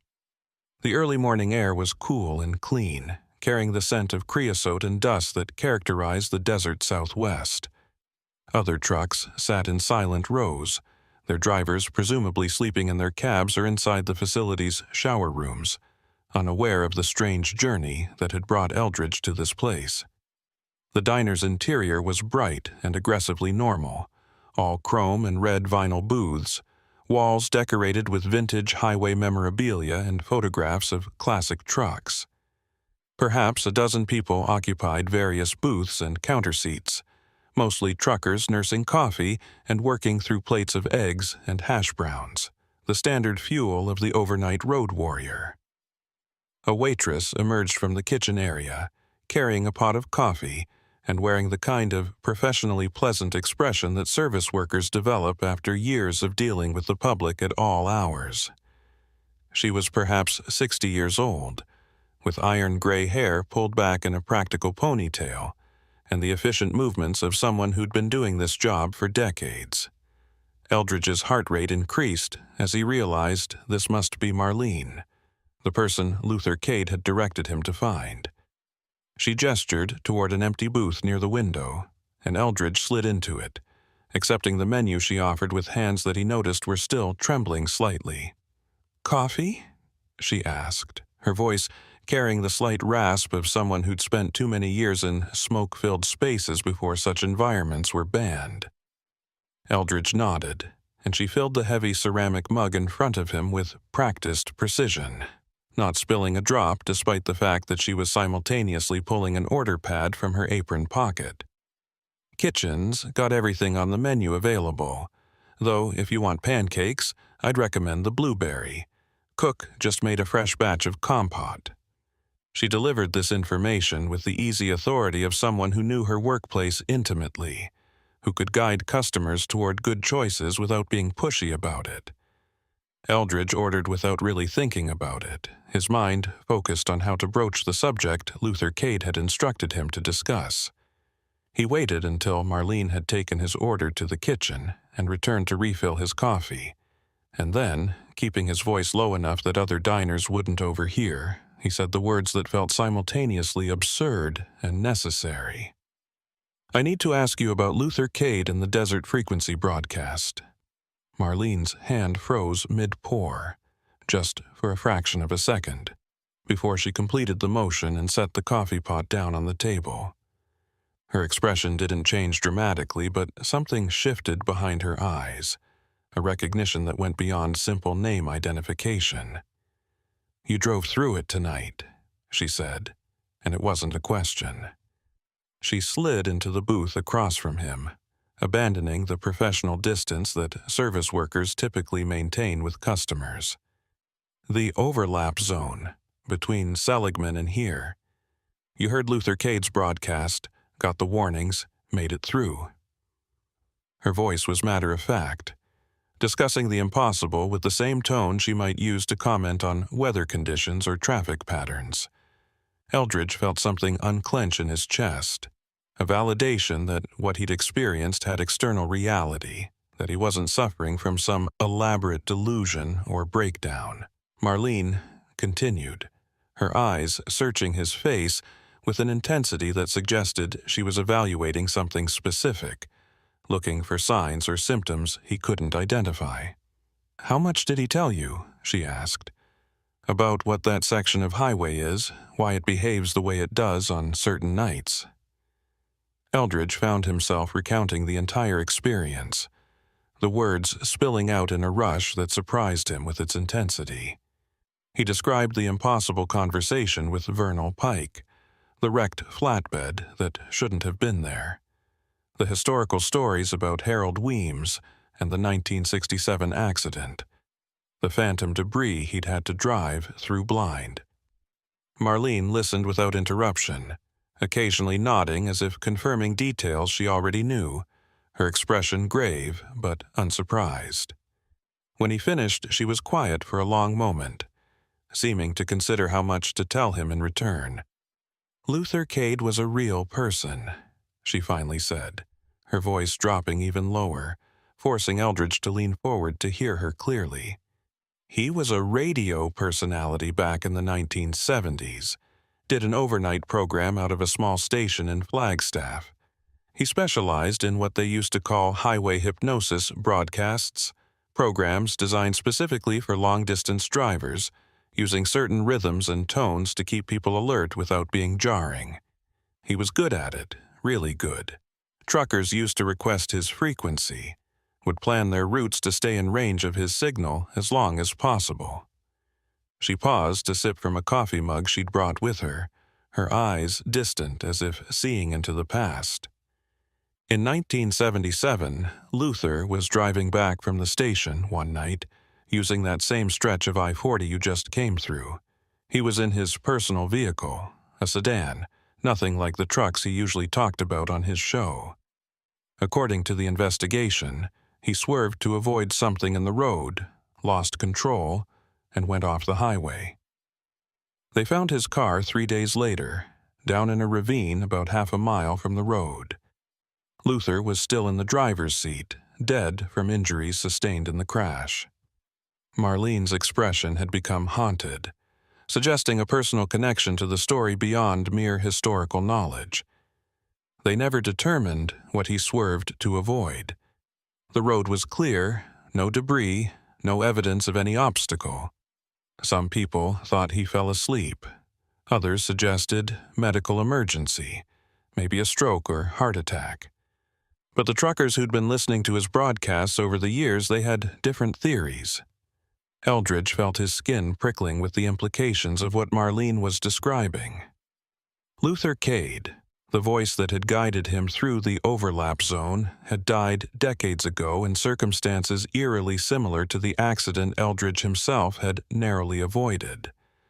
The temporal impossibilities were multiplying, creating a web of causality that defied linear understanding. Marlene continued her narrative, clearly accustomed to telling this story, perhaps having shared it with other drivers who'd experienced similar nights. About 6 months after Luther's death, truckers started reporting strange experiences on that section of highway. They'd hear broadcasts that sounded like Luther's old program, using his voice, his style, but discussing current events, giving advice about road conditions that the original Luther couldn't have known about. At first, people dismissed it as copycats, maybe someone doing a tribute show, but the details were too specific, too accurate. The broadcasts knew things about individual drivers, about accidents that were about to happen, about temporal anomalies that shouldn't exist. The diner felt simultaneously too bright and somehow unreal, as if Eldridge was still caught in some version of the overlap zone where normal rules applied inconsistently. Other customers continued their meals and conversations, completely unaware of the impossible discussion happening in the corner booth. Marlene reached across the table and placed her hand over Eldridge's, a gesture that was both comforting and unsettling in its intimacy. Whatever Luther Cade is now, whatever form his consciousness took after his death, he's still trying to do what he did in life: keep drivers safe, help them navigate dangerous conditions, warn them about hazards they can't see coming. But he's operating from outside normal time, able to perceive multiple timelines simultaneously, to see accidents before they happen and intervene to prevent them. You're not the first person he's guided through that zone, and you won't be the last. Eldridge pulled his hand back, needing physical distance to process what he was hearing. So I was saved by a ghost, by some kind of temporal echo of a dead radio host? The words sounded absurd even as he spoke them, but Marlene didn't flinch from the characterization. "Call it what you want," she said with a slight shrug. "Ghost, echo, consciousness, operating in higher dimensions, whatever framework helps you make sense of it.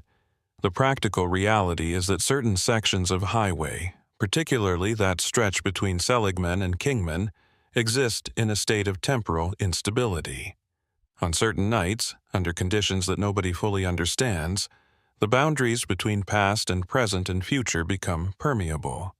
People experience overlap, see things from other time frames, encounter possibilities that haven't manifested yet, or events that already occurred decades ago."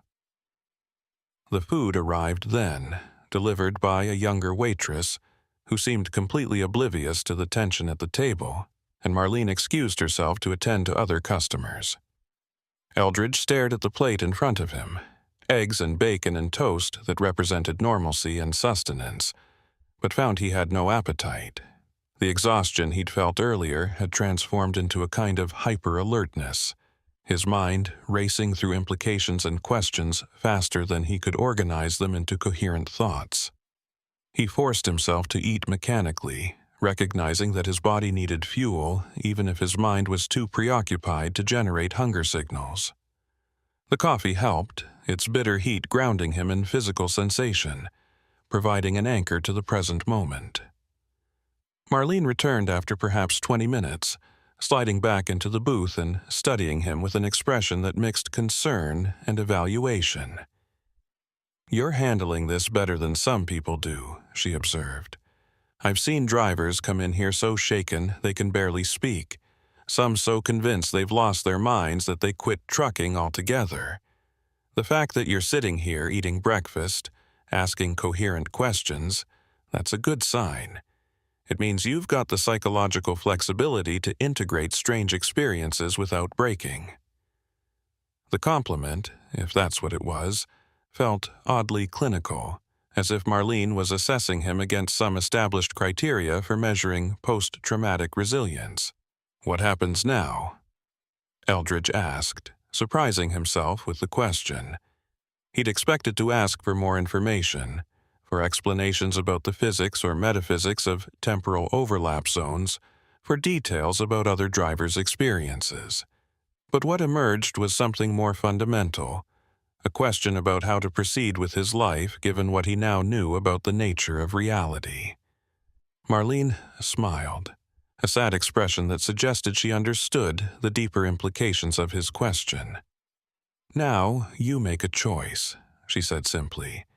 "You can try to forget tonight, treat it as an anomalous experience that doesn't need to be integrated into your worldview. Drive different routes, avoid that section of highway.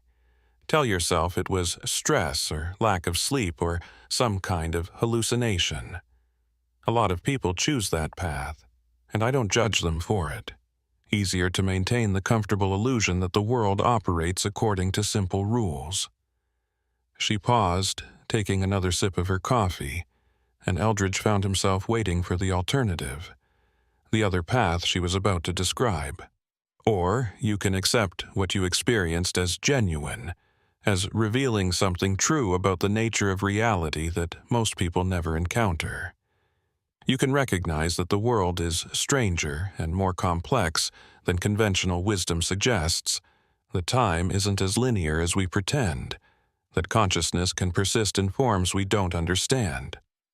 If you choose that path, if you accept the truth of tonight, then you become part of a very small community of people who know what's really happening on certain American highways, who understand that the infrastructure we've built isn't just physical but somehow metaphysical as well." The choice she was describing felt enormous, life-altering in ways that went beyond simple belief or disbelief.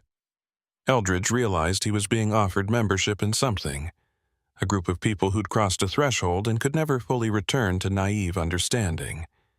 He thought about the family in the sedan, the people he'd saved by trusting Luther Cade and driving blind toward phantom debris. That fact alone, regardless of how inexplicable the mechanism, seemed to argue for accepting the reality of his experience. He'd made a choice in that crucial moment that had prevented deaths, and didn't that validate everything else, make it impossible to dismiss as delusion? "I need to know something," Eldridge said, his voice rough with emotion he couldn't quite identify.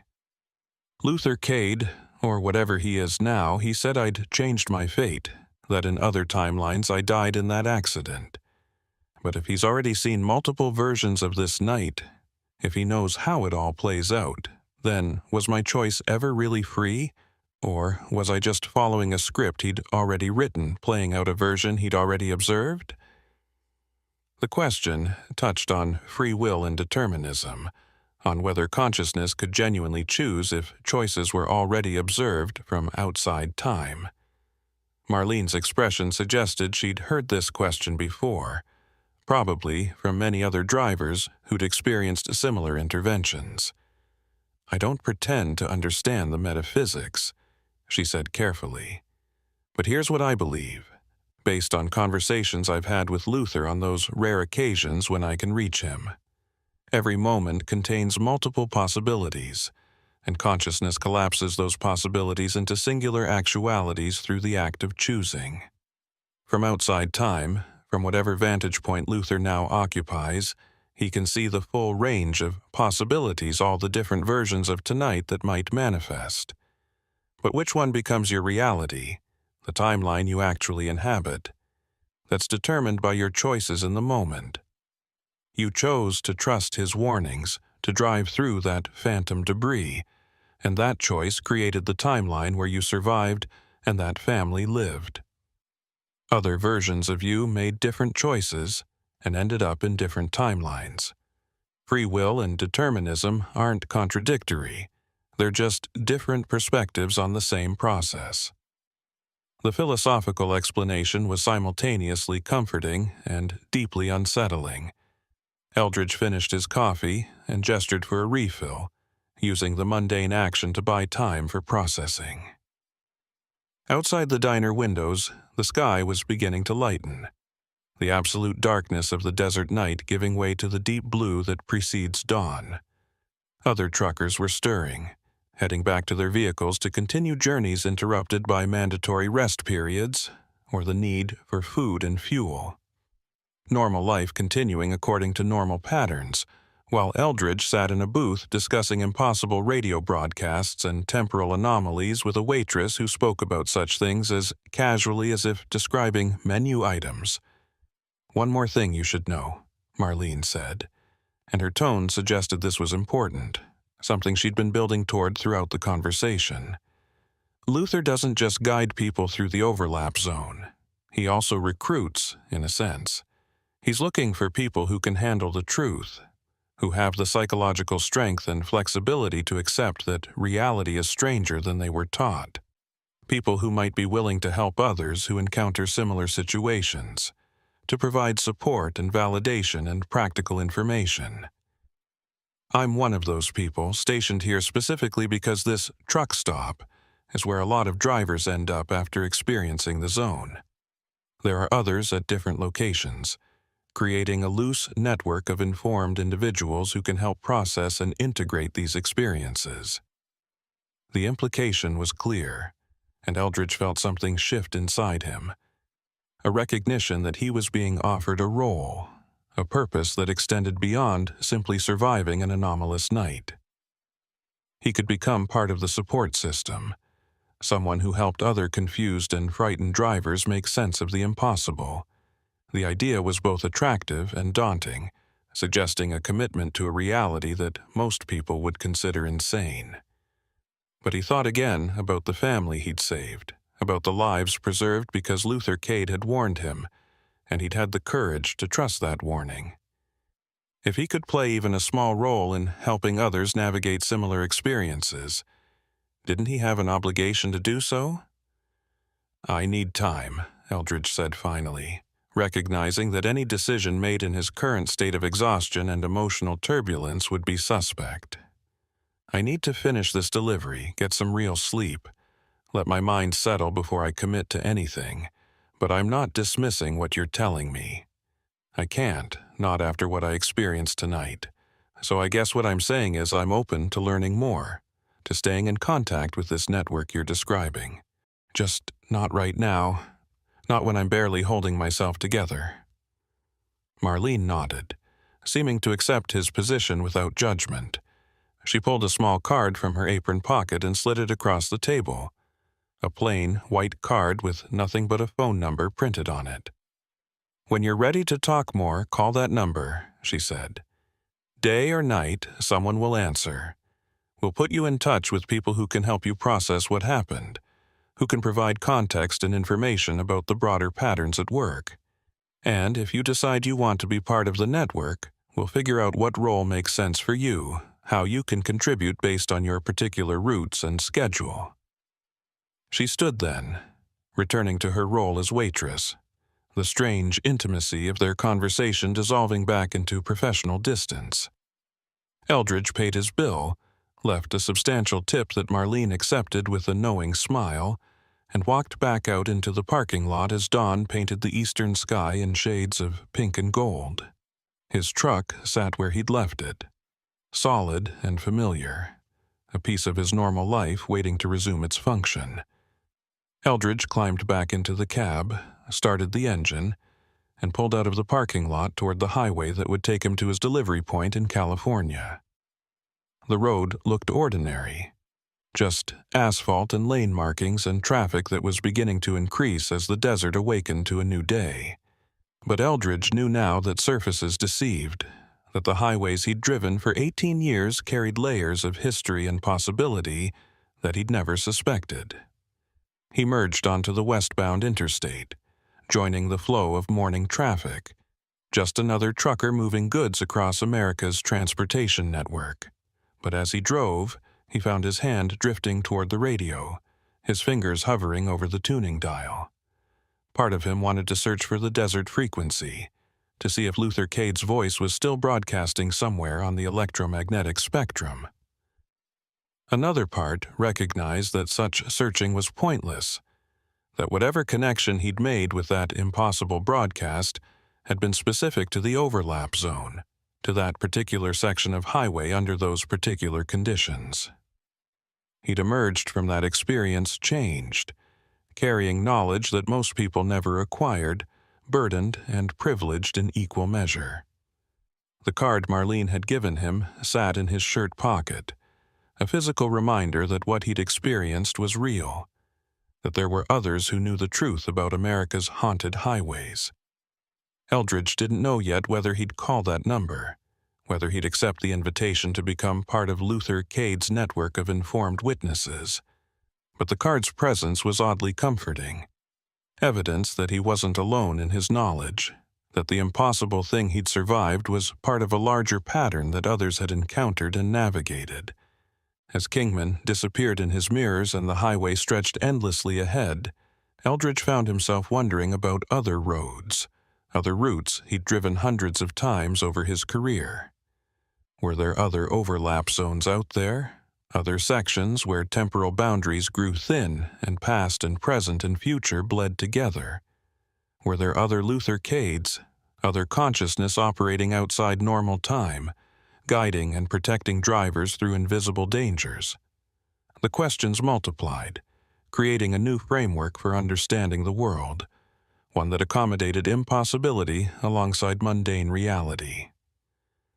The morning sun climbed higher, burning away the last remnants of night, and Eldridge drove on, carrying his cargo and his secrets west toward California and whatever future waited there.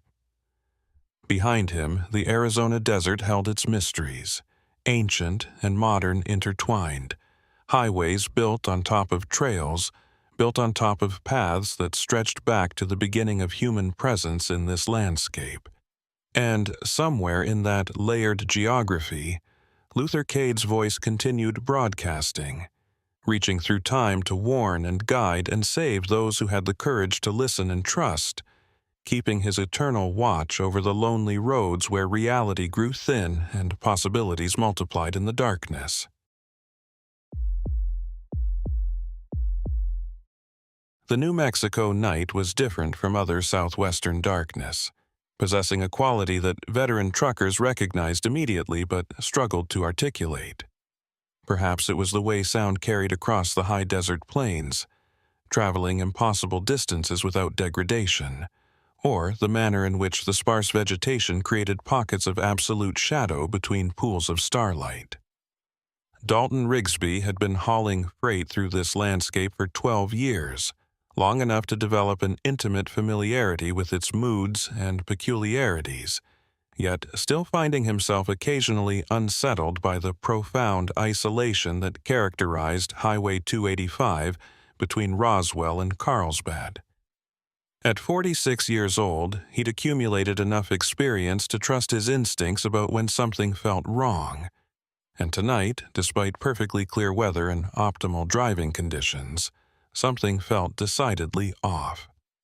His Freightliner Cascadia maintained steady progress southbound, its headlights carving a tunnel of illumination through darkness that seemed to press in from all sides with almost physical weight.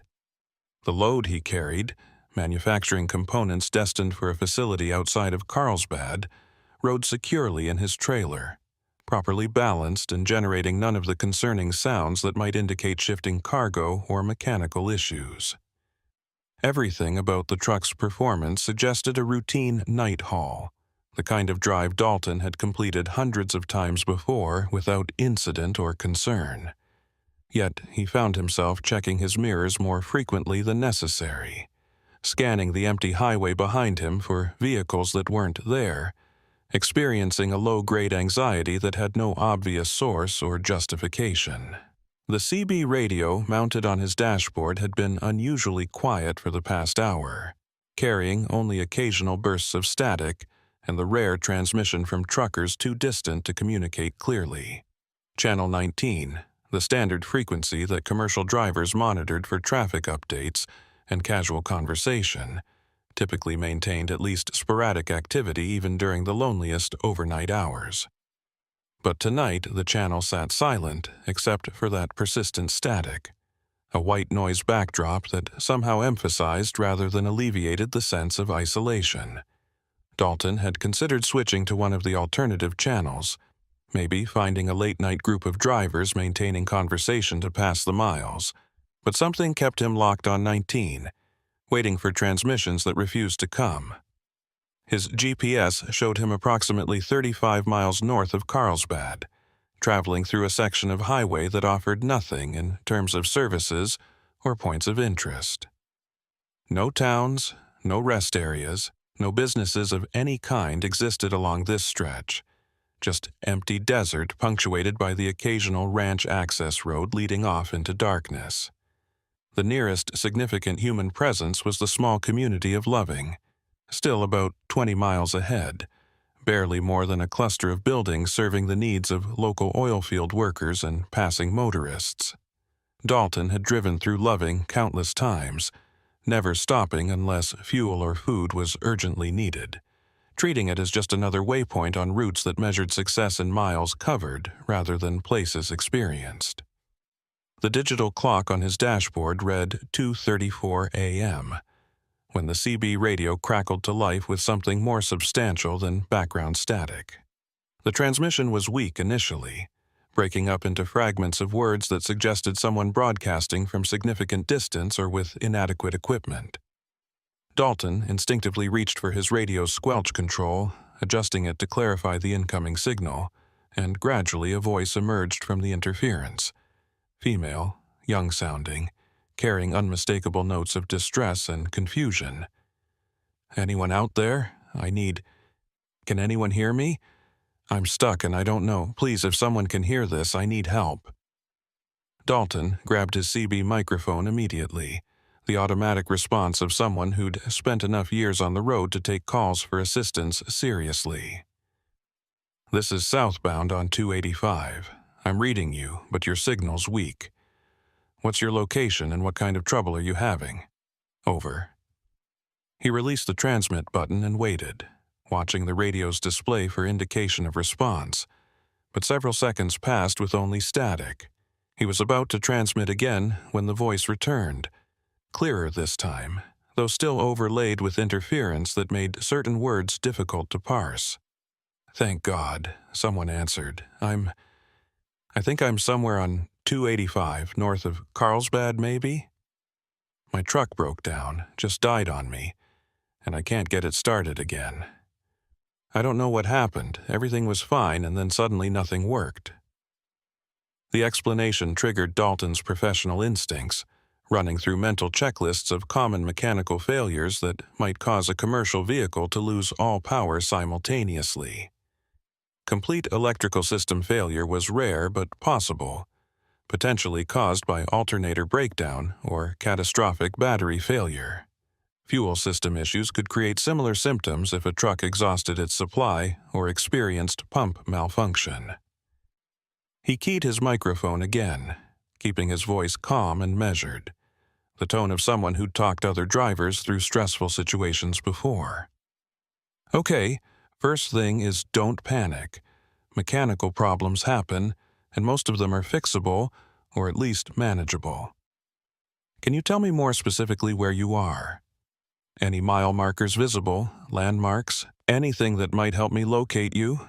I'm southbound right now, so if you're north of Carlsbad on 285, there's a good chance I'll be passing your position soon. The response came faster this time, the caller's voice carrying increased urgency. I can't see mile markers from where I stopped. It's too dark, and my lights aren't working anymore. Everything electrical is dead, including my flashlight. I'm just sitting here in complete darkness, and I can hear. There are sounds outside the truck, like something moving around out in the desert. I know that sounds crazy, probably just coyotes or wind, but I'm really scared. How long until you think you might reach me? Dalton felt a twinge of concern at the description of total electrical failure. For a modern semi-truck to lose all power, including battery-operated devices, suggested either catastrophic system damage or something more unusual, though he couldn't immediately identify what that something might be. "Let's figure out your location first," Dalton said, trying to maintain his reassuring tone despite growing unease about the situation. "When did you last see a mile marker or pass through a town? How long have you been stopped?" The questions were practical, designed to establish a timeline and narrow down the probable search area. But as he waited for response, Dalton found himself scanning the highway ahead more intently, looking for any sign of a stopped vehicle or emergency lights. The road remained empty as far as his headlights could reach, just unbroken pavement disappearing into the darkness, bordered by desert scrub that looked uniformly gray and lifeless in the monochromatic illumination. "I passed through a small place maybe 20 minutes before the truck died," the voice said, audibly struggling to remain calm. "It was tiny, just a few buildings. I don't remember the name. There was a gas station that looked closed, maybe a church or something. After that, nothing but empty highway, until everything stopped working." The description matched several communities along this route, none of them large enough or distinctive enough to provide definitive identification without additional information. Dalton did quick mental calculations, estimating distances based on the caller's timeline and average highway speeds. If she'd driven 20 minutes beyond a small settlement before experiencing mechanical failure, she could be anywhere in a 40-mile stretch of highway depending on which town she'd passed and how fast she'd been traveling. "Okay, here's what I need you to do," Dalton instructed, shifting into problem-solving mode. "Tell me about your cargo. What are you hauling and how heavy is your load? Sometimes, weight distribution issues can cause problems that look like electrical failures. Also, what's your name?" "I'm Dalton Rigsby out of Albuquerque. Been running these routes for over a decade. Always easier to coordinate when we're not just anonymous voices on the radio." He kept his tone conversational, trying to establish rapport that might help calm the distressed caller while gathering information that could assist in locating and diagnosing her problem. The response, when it came, carried a quality that made the hair on Dalton's neck stand up in a primal response he couldn't immediately explain. "My name is Marla Dean," the voice said, and there was something in the way she pronounced her name, a slight hesitation or emphasis that felt significant without being obviously wrong. "I'm hauling drilling equipment for the oil fields, heavy load, properly secured and balanced according to regulations. I've been driving professionally for 6 years, never had any serious mechanical problems before tonight. This just doesn't make sense, the way everything failed at once. It's like the truck just stopped being a truck, if that makes any sense at all." The description was simultaneously too specific and too vague, providing technical details while also veering into metaphorical territory that suggested confusion or possibly the early stages of a panic. Dalton checked his GPS, noting that he was now approximately 25 miles north of Carlsbad, which meant if Marla Dean's truck was anywhere in the probable search area, he should be approaching it within the next 15 to 20 minutes. He scanned both shoulders of the highway more carefully, looking for any shape that might be a stopped vehicle, though the darkness and distance made identification difficult until he was almost on top of any given object. The landscape offered few reference points, just the hypnotic repetition of highway infrastructure and desert vegetation that could make distances and times blur together during long overnight drives. He keyed his microphone again, maintaining the conversation both to keep Marla calm and to ensure they stayed connected until he could reach her position. "Marla, I'm going to keep talking to you while I drive. Make sure we don't lose contact. Can you tell me what company you're driving for? Might help me identify your truck when I get close." The question was practical, but also served as a subtle test, providing information that could be verified and that might offer additional context about the situation. Professional drivers typically identified strongly with their employer or owner-operator status, and the answer would tell Dalton something about who he was dealing with and what resources might be available to assist with the breakdown. The silence that followed his question stretched longer than previous gaps in communication, long enough that Dalton wondered if the signal had been lost entirely. When Marla's voice returned, it carried a strange quality, slightly hollow or distant, as if she was speaking from inside a confined space or through some kind of interference that affected tone more than volume. "I'm driving for Permian Transport out of Hobbs, a small company, mostly regional work in the oil patch. You probably haven't heard of them unless you work this area regularly." The response was reasonable, matching what Dalton knew about the dozens of small carriers that served southeastern New Mexico's energy industry. Yet something about it troubled him in ways he couldn't articulate. The unease was growing stronger now, moving from background anxiety to something more immediate and urgent, though he still couldn't identify any concrete reason for the feeling. "I know some of the Permian Transport trucks," Dalton said, which was partially true, though he couldn't recall any specific details about the company's fleet or identifying characteristics. "Listen, Marla, I need you to try something for me. I know you said all your electrical is dead, but modern trucks have multiple redundant systems. Try the emergency flashers, the ones that work off a separate circuit. If you can get those working, it'll make it a lot easier for me to spot you when I get close." The instruction was sound from a practical standpoint, though Dalton was also curious whether the caller would be able to follow through, whether this was genuinely just a mechanical failure or something more complex. "I'll try," Marla responded, and Dalton could hear rustling sounds through the CB speaker, presumably her moving around in her cab attempting to access controls. "Nothing's happening. I'm pushing the button, but no lights are coming on. God, it's so dark out here, I can't see anything.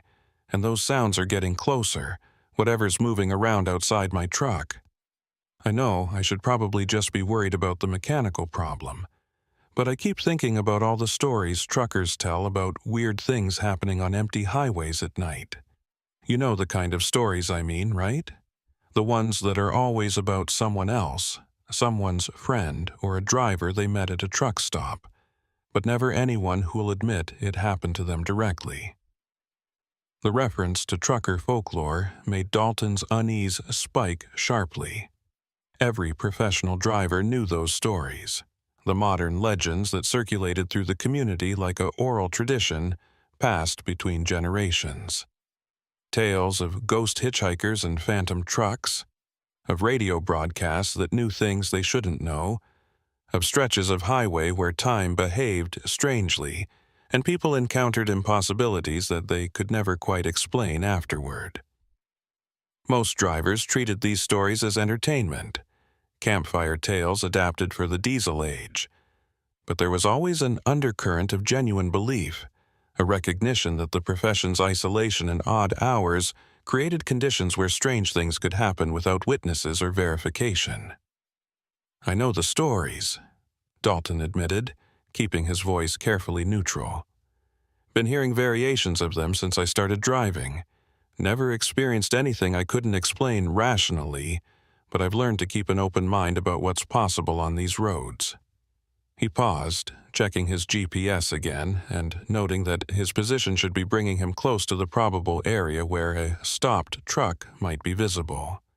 The highway ahead remained obstinately empty, no shapes or lights breaking the monotonous darkness.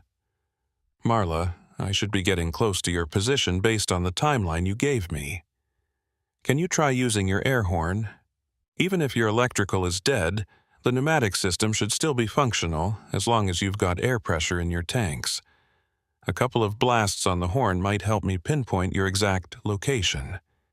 The response came after another extended pause, and when Marla spoke, her voice had changed somehow, become flatter, less emotional, as if she was reading from a script or describing events happening to someone else. "I don't think I can do that, Dalton. I don't think my truck works that way anymore. Actually, I'm starting to realize that a lot of things don't work the way I thought they did.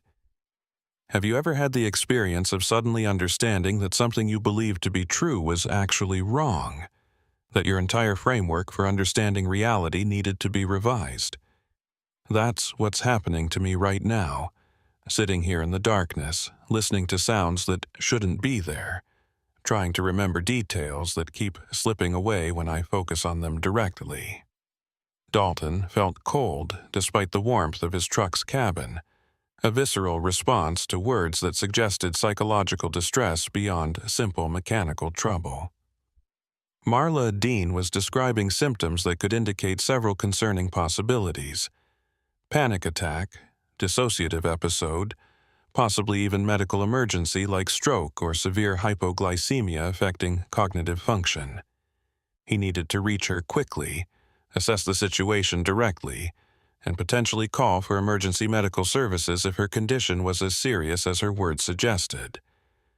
But first, he needed to actually find her, and despite now being well into the search area, he still saw no sign of a stopped vehicle. "Marla, listen to me carefully," Dalton said, using the firm but gentle tone he'd learned when talking to his daughter during her childhood nightmares. "You might be experiencing some kind of medical issue, something affecting your thinking and perception. That's okay, it happens, and help is coming. But I need you to stay with me, keep talking, help me find you. Can you describe what's immediately around your truck? Not what you're hearing or feeling, just concrete physical details. What's on your left side, your right? What can you see out your windshield, even if it's just vague shapes in darkness?" The silence that followed stretched so long that Dalton began to wonder if contact had been lost entirely, if Marla Dean had collapsed, or if her radio had finally died along with her truck's other systems. He was about to transmit again, to call out and try to re-establish connection, when her voice emerged from the CB speaker but changed now in fundamental ways. The distress and fear were gone, replaced by something that sounded almost like curiosity or wonder, as if she was discovering something fascinating rather than terrifying. "I can see my truck now, Dalton. I'm outside it, looking at it from a distance, and I can see that it's been here much longer than I thought. The tires are flat, the paint is sun-faded and peeling. There are weeds growing up around the wheels. How long have I been sitting here? How long has this truck been stopped on this highway?" Dalton's hands tightened on the steering wheel, his breath coming faster as the wrongness of the situation crystallized into something specific and dreadful. He'd been monitoring Channel 19 for years, had heard thousands of conversations and transmissions, had developed an instinct for distinguishing genuine communication from interference or equipment malfunction. What he was hearing now didn't fit any normal category, didn't match the pattern of a driver experiencing mechanical trouble or even medical emergency. The voice coming through his CB speaker was describing an impossible situation, or possibly revealing something that had been true all along, but hidden beneath surface assumptions about causality and time. "Marla, where exactly are you right now?" Dalton asked, his voice tight with tension he could no longer fully suppress. "Are you inside your truck or outside it? What do you mean you can see it from a distance?" The questions felt inadequate even as he spoke them, attempting to impose rational framework on something that was actively resisting rationalization. His eyes continued to scan the highway ahead and to both sides, searching with increasing desperation for any sign of the truck that Marla Dean was supposedly broadcasting from. The vehicle that apparently both was and wasn't there, that existed in some state that defied simple present-tense description. "I don't think I'm anywhere, Dalton," Marla's voice said, and now it carried a quality of resignation mixed with something that might have been relief. "Or maybe I'm everywhere along this highway at once, spread out across distance and time in ways that don't make sense when you try to think about them using normal logic. I've been trying to remember when my truck broke down, trying to establish a clear timeline. But I keep finding gaps and inconsistencies. Memories that don't quite fit together. Details that contradict each other. And the more I examine those contradictions, the more I realize that maybe the breakdown happened a long time ago, and what I thought was tonight was actually years in the past, and I've been stuck here broadcasting on this frequency trying to reach someone who could help me understand what happened." Dalton's GPS showed him passing mile marker 342, which placed him approximately 18 miles north of Carlsbad, well into the heart of the search area where Marla Dean's truck should have been visible if it existed in any conventional sense. The highway remained empty, his headlights revealing nothing but pavement and desert and the occasional reflective marker post. No stopped vehicle, no stranded trucker, no physical evidence that anyone named Marla Dean had ever driven this route. Yet her voice continued to emerge from his CB speaker, clear and strong now, describing a situation that existed somewhere between transmission and reception, between call and answer. "I need to check something," Dalton said, his voice hoarse. He reached for his phone, grateful that this section of highway had cellular coverage, and opened a browser. His right hand stayed on the wheel, maintaining his southbound course, while his left hand awkwardly typed a search query that felt simultaneously absurd and necessary. Marla Dean Trucker, New Mexico. The results that appeared on his screen made his blood run cold, confirming suspicions that part of him had already begun to formulate. There, in a news article from 7 years earlier, was the story of a truck driver named Marla Dean, who had disappeared while hauling drilling equipment on Highway 285 between Roswell and Carlsbad. Her truck had been found abandoned, engine cold, no signs of accident or foul play, the driver simply gone as if she'd evaporated into the desert night. "Dalton?" Marla's voice said through the CB, and now it carried an edge of urgency that cut through his shock. "I can feel you understanding now, can sense your consciousness beginning to grasp what's really happening here. You're going to have a choice to make very soon, a choice about whether to keep driving or to stop and try to help me. I need you to understand something before you make that decision. I've been calling out on this frequency for 7 years, and in all that time, only a handful of drivers have been able to hear me. Most people's radios just skip right past my transmissions, treat them as static or interference. The fact that you can hear me, that we're having this conversation, means something about you is different. Something about your consciousness or perception is attuned to frequencies that most people can't access. And that difference, that ability, it makes you vulnerable to the same thing that happened to me." Dalton's mind was racing, trying to process impossible information, attempting to maintain some grip on rational understanding, even as everything he'd believed about the nature of reality was being systematically dismantled by a voice on a CB radio. He thought about turning around, about fleeing north away from Carlsbad and whatever zone of wrongness he was driving into. But professional instinct and simple human decency kept him moving forward, kept him listening to Marla Dean's impossible broadcast, trying to understand what had happened to her and what might be about to happen to him.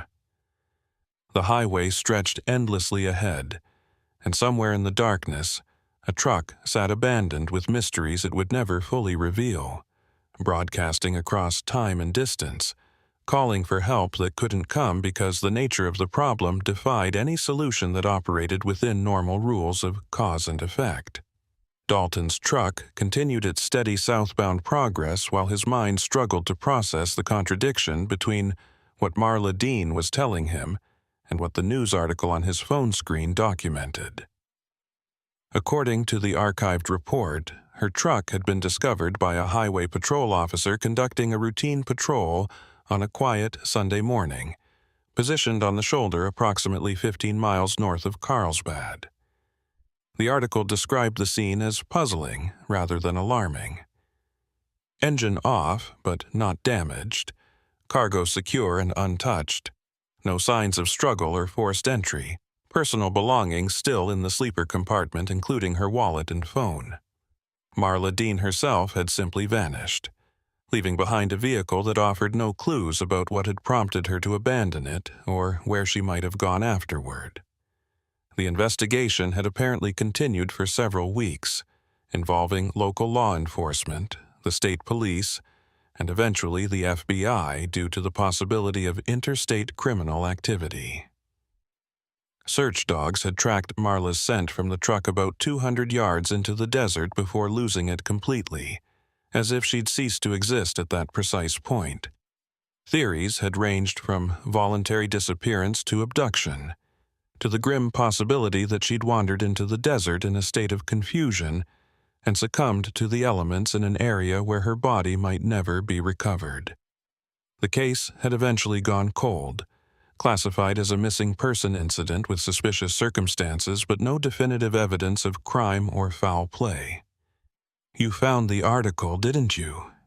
Marla's voice came through the CB speaker, not really a question, but a statement of fact. "I can feel your consciousness processing that information, trying to reconcile it with the fact that you're talking to me right now. It doesn't make sense using normal logic, I understand that.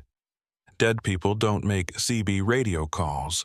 Missing persons don't broadcast their voices 7 years after disappearing. But Dalton, what if the categories we use to organize reality are too simple? What if dead and alive aren't the only options? What if there are states of being that exist between or outside those boundaries?" Dalton found his voice, though it came out rougher than he intended. "The article says they found your truck. It was empty, abandoned. If you're broadcasting from that truck right now, if what you're telling me is true, then where is it? I've been driving through the area where it should be, and there's nothing here, no stopped vehicle anywhere in sight." Even as he spoke, he was scanning both shoulders more desperately, looking for any shape that might resolve into a semi-truck when viewed from the correct angle or distance. The highway remained stubbornly empty, offering no physical evidence to support the impossible conversation he was having. "My truck exists in a different frequency than you're currently perceiving," Marla said, her voice taking on a tone that suggested she was working through understanding as she spoke, discovering truths about her situation even as she articulated them. "When my engine died that night 7 years ago, when everything went dark and I felt the world shift around me in ways I couldn't explain, I didn't just experience mechanical failure. I experienced some kind of dimensional displacement, a slippage between states of reality. The truck is still there, still sitting on that shoulder where the police found it, but it exists in a temporal pocket that's separated from the normal flow of time. I'm trapped in that moment, broadcasting outward, trying to reach someone who might understand what happened and help me escape." The explanation was simultaneously too fantastic to believe and oddly consistent with what Dalton was experiencing. He'd been driving for 12 years through these exact stretches of highway, had passed through the area where Marla Dean's truck had been found countless times without ever seeing anything unusual or feeling any particular sense of wrongness. But tonight, something was different. Some quality of the darkness, or his own receptivity, had allowed him to hear transmissions that existed outside normal radio frequencies, to communicate with consciousness trapped in conditions that defied straightforward description. He thought about Luther Cade and the stories other truckers sometimes told about impossible radio broadcasts and temporal anomalies, wondering if this was part of some larger pattern, if certain highways carried properties that made them prone to these kinds of disturbances. "If what you're saying is true," Dalton said carefully, "if you're trapped in some kind of temporal pocket, how am I supposed to help you? I don't understand the physics or metaphysics of what you're describing, don't have any tools or knowledge that would allow me to access a dimension I can't perceive or interact with normally."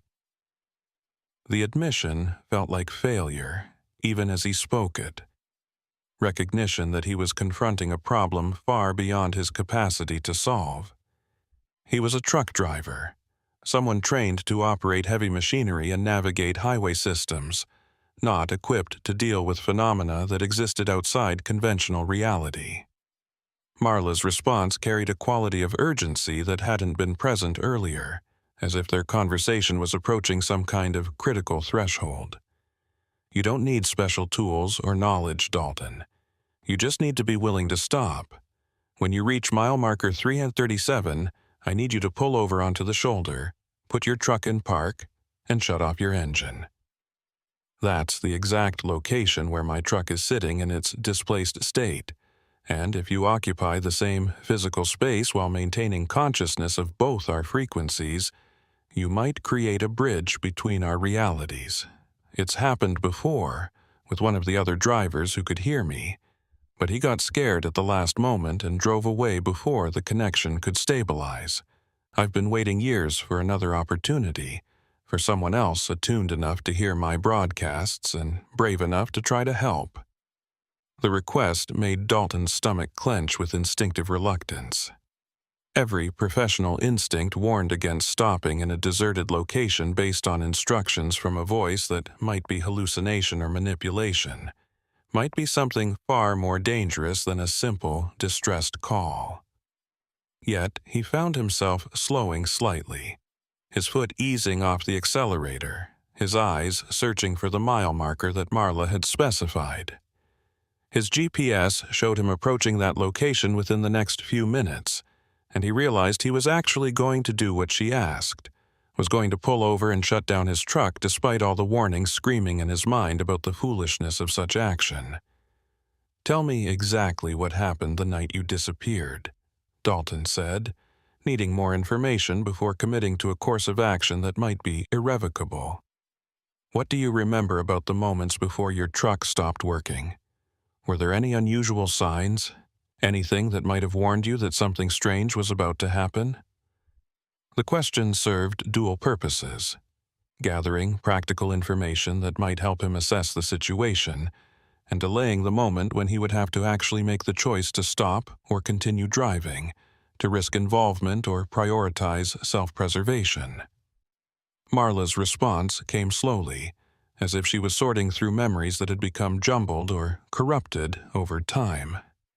"I remember feeling tired, more exhausted than usual despite having slept well before starting the drive. The kind of fatigue that settles into your bones and makes your eyes feel heavy no matter how much coffee you drink. I remember the radio acting strangely, cycling through stations on its own, catching fragments of broadcasts that didn't seem to match any actual programming. There was music I didn't recognize, voices speaking in patterns that sounded almost like language but weren't quite intelligible. And then there was a moment, just a fraction of a second, where everything went completely silent. Not just quiet, but absolutely silent in a way that felt wrong, like reality had been put on pause. The description triggered recognition in Dalton's memory, not of personal experience but of stories he'd heard from other drivers, accounts that circulated through the trucking community like folklore. Tales of dead zones where radio signals failed and engine sounds seemed muffled, of moments when time appeared to stretch or compress in uncomfortable ways. Most truckers dismiss these stories as exaggerations or misinterpretations of ordinary phenomena, fatigue and isolation creating the illusion of supernatural occurrence. But Dalton was beginning to understand that some of these accounts might have been accurate reports of genuine anomalies, experiences that the witnesses themselves struggled to accept or articulate because they violated fundamental assumptions about how reality operated. Mile marker 337 appeared in his headlights, the reflective numbers bright against the darkness, marking the location where Marla Dean wanted him to stop. Dalton felt his heart rate increase, adrenaline flooding his system as his body prepared for fight or flight responses to threat it couldn't clearly identify. His hands moved almost automatically, guiding his truck toward the shoulder, applying brakes with practiced smoothness. The Freightliner rolled to a stop in the exact position Marla had specified, engine idling, air brakes hissing their engagement. For several seconds, Dalton sat frozen, unable to take the final step of shutting down his engine, creating the conditions that Marla claimed would bridge their separate realities. "I'm here," Dalton said into his CB microphone, his voice tight with tension. "I'm stopped at mile marker 337. What happens now? What am I supposed to do?" The questions emerged almost against his will, overriding his paralysis with the need for clear instructions, for some framework that would make the next moments comprehensible even if not comfortable. His eyes scanned the darkness visible through his windows, looking for any change in the environment, any sign that his presence at this location was affecting the space around him in observable ways. Everything appeared normal, just empty desert and dark sky and his truck's lights creating a small bubble of illumination in the vast darkness. "Shut off your engine," Marla's voice instructed, carrying authority that suggested she knew exactly what needed to happen and in what sequence. "Turn off all your lights, your CB radio, everything electronic. You need to sit in complete darkness and silence for at least 3 minutes, allowing your consciousness to adjust to different sensory input." Most people's minds are so flooded with constant stimulation that they can't perceive subtle variations in reality, can't detect the frequencies where I'm broadcasting from. But if you eliminate all external input, if you force your consciousness to reach outward for something to focus on, you might start to perceive what's been here all along, hidden just outside normal awareness. Dalton's hand moved toward his ignition key, hesitated there for a moment as his rational mind made one final protest against the insanity of what he was about to do, and then turned the key. The engine rumbled into silence, taking with it the familiar vibration that was as much a part of truck driving as steering or shifting gears. He systematically shut down his lights, plunging the cab into darkness, then reached for his CB radio and flipped its power switch. The sudden absence of the background static that had been present throughout the entire conversation was almost shocking, creating a quality of silence that felt oppressive and unnatural. Dalton sat in absolute darkness, unable to see even vague shapes inside his own cab, the night outside providing no ambient light to offset the blackness. The first minute passed with excruciating slowness, each second distinct and heavy with significance. Dalton focused on his breathing, trying to keep it steady and controlled despite the fear crawling up his spine. His other senses seemed to sharpen in compensation for the loss of vision, hearing becoming more acute, detecting sounds he wouldn't normally notice.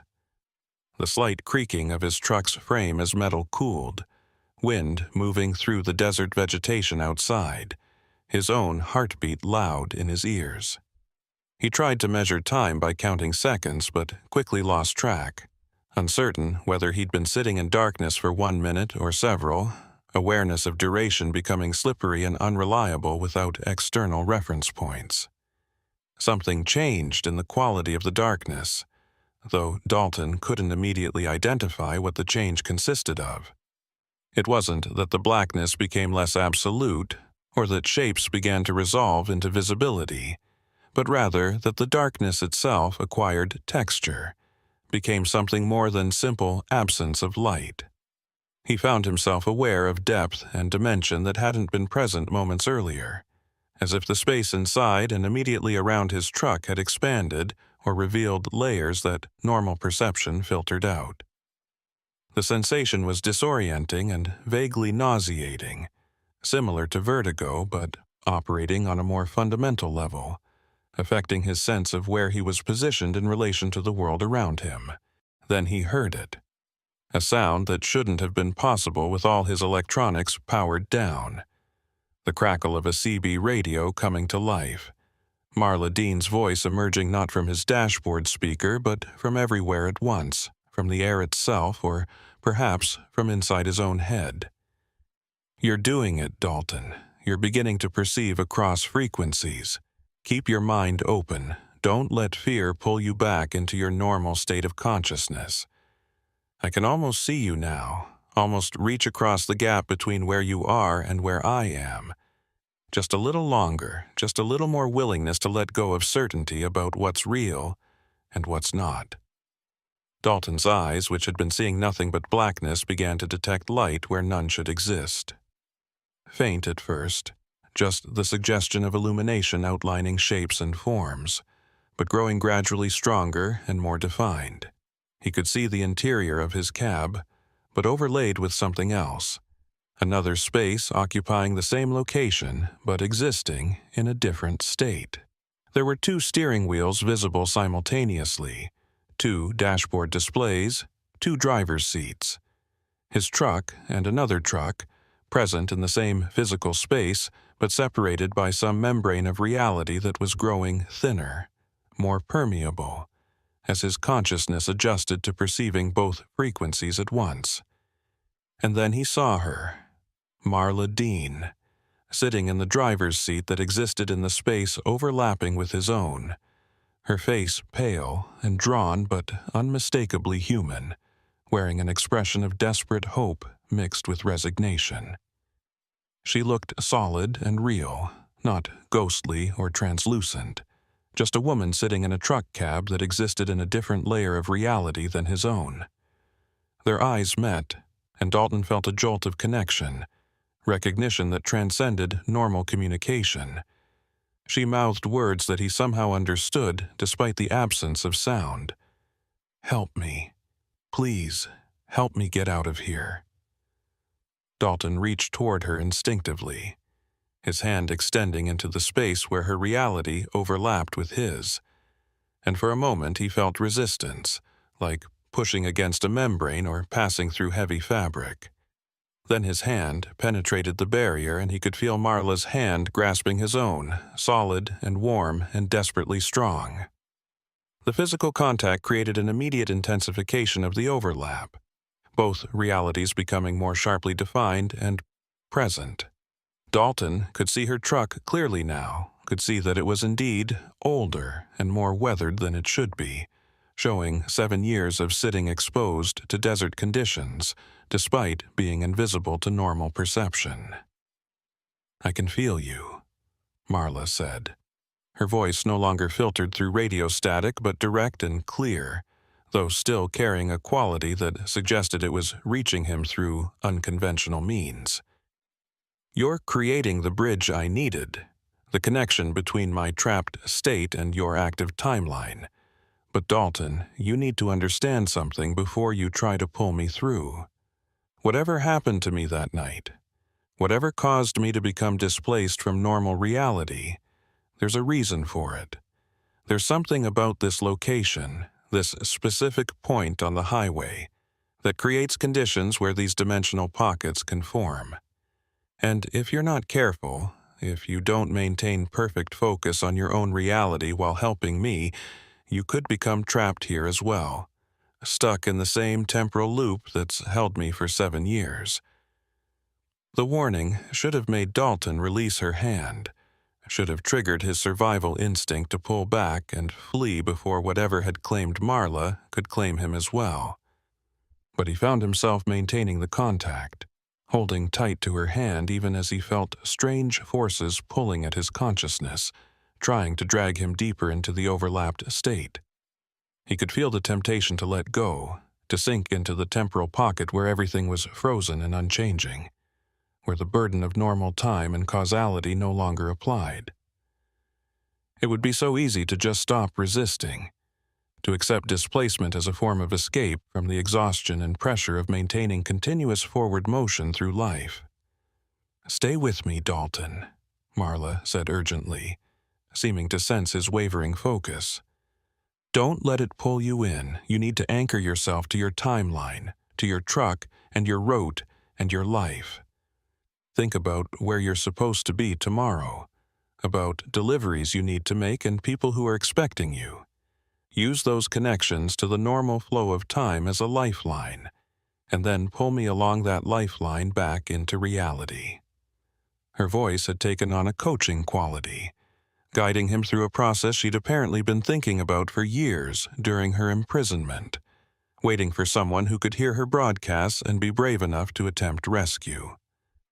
Dalton focused his mind on concrete details: his delivery scheduled for Carlsbad in the morning, his dispatcher Otis Grange, who would be expecting a status update when he reached his destination, the routine of post-delivery paperwork, and the drive back to Albuquerque afterward. He visualized the entire sequence of normal professional activity, used it to anchor his consciousness firmly in his own timeline, and then, maintaining that anchor, he pulled on Marla's hand. The resistance was enormous, like trying to drag something through thick mud or heavy water, forces that didn't want to release what they'd captured. He pulled harder, using not just physical strength but willpower, the determination that had kept him driving through bad weather and difficult conditions for over a decade. Something gave way with an almost audible snap, and suddenly Marla was falling forward, passing through the membrane between realities, landing heavily against Dalton in the confined space of his truck's cab. The overlapped vision collapsed instantly, the doubled images resolving into singular perception. Marla Dean was no longer semi-transparent or existing in a parallel space. She was simply there, solid and present, breathing hard and clutching at Dalton's arm with both hands, as if afraid she might slip back into displacement if she lost contact with him. Her clothes were covered in dust, and her hair was tangled, but she looked fundamentally intact, alive in ways that transcended simple biological function. "Did it work?" Marla asked, her voice hoarse and uncertain. "Am I really here? Am I back in normal time?" The questions carried such desperate need for confirmation that Dalton found himself nodding before he'd fully processed what had happened. He reached for his ignition key, started his engine, hearing its familiar rumble with profound relief. The dashboard lights came on, illuminating Marla's face and confirming that she was indeed physically present, not hallucination or projection. His CB radio powered up automatically, immediately filling with normal Channel 19 chatter, truckers discussing traffic conditions and fuel prices with casual familiarity that felt miraculous after the strangeness of the past hour. Dalton grabbed his cell phone, checking the time and date to verify that his own timeline had remained stable during the rescue attempt. Everything appeared normal, his GPS showing his exact location, cellular signal strong, no indication that he'd experienced any temporal displacement himself. He looked at Marla, taking in her expression of stunned relief mixed with lingering confusion, and realized that the hard part wasn't necessarily over. He'd successfully pulled her out of whatever dimensional pocket had trapped her, but now they faced practical questions about what to do next, how to explain her reappearance after 7 years, whether she could simply resume the life she'd been displaced from, or if too much time had passed for normal reintegration. "We need to get you to authorities," Dalton said, his voice steadying as he shifted back into practical, problem-solving mode. "Police, medical professionals, people who can verify your identity and make sure you're healthy. There's going to be a lot of questions about where you've been for 7 years, what happened to you. I don't know how much we should tell them about the actual circumstances, whether they'd believe the truth, or if we need to create some kind of conventional explanation. Even as he spoke, he was putting his truck in gear, pulling back onto the highway, needing motion and progress to counteract the static wrongness of the past hour. Marla nodded slowly, seeming to process the implications of her situation. 7 years, she repeated quietly, testing the words.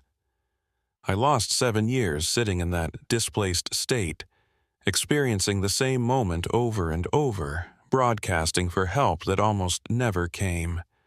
My family, my friends, they've been mourning me or searching for me or moving on with their lives without me.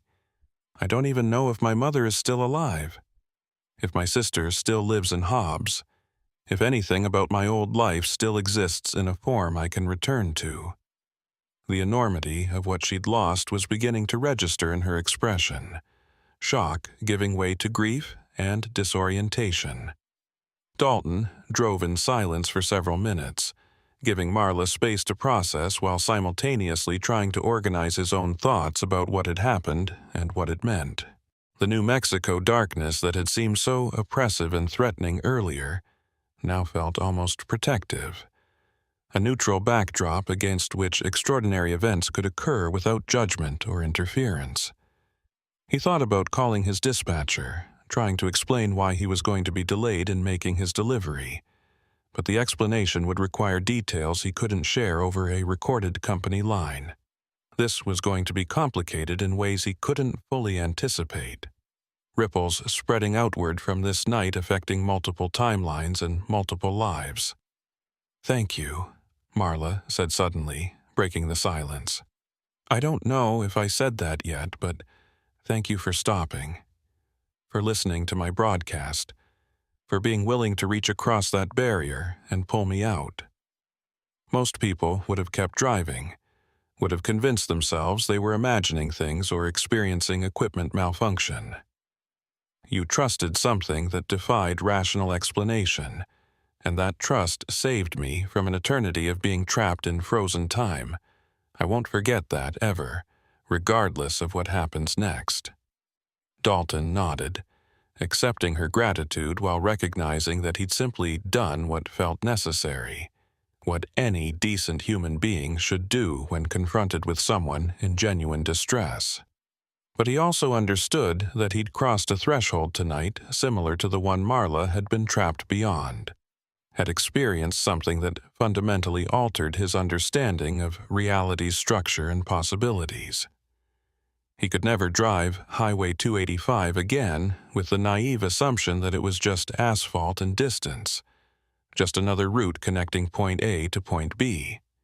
He now knew that certain locations carried properties that transcended conventional physics, that consciousness could become displaced or trapped in ways that defied simple biological death, that time itself might be more fluid and negotiable than everyday experience suggested.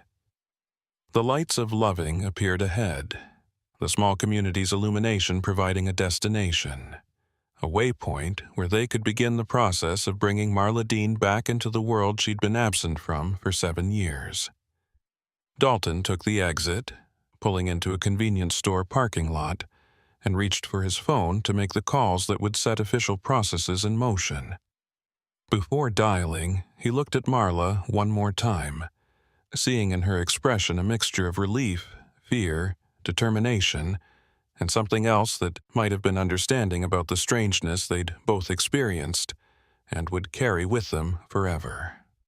Whatever happened next, whatever explanations they provided, or truths they revealed or silences they maintained, this night would remain with both of them as a marker, a boundary between before and after, between the comfortable illusion that reality operated according to simple rules, and the more complex truth that highways could be haunted, that time could trap consciousness, that voices calling out on CB radio frequencies might be reaching across distances far stranger than mere physical space.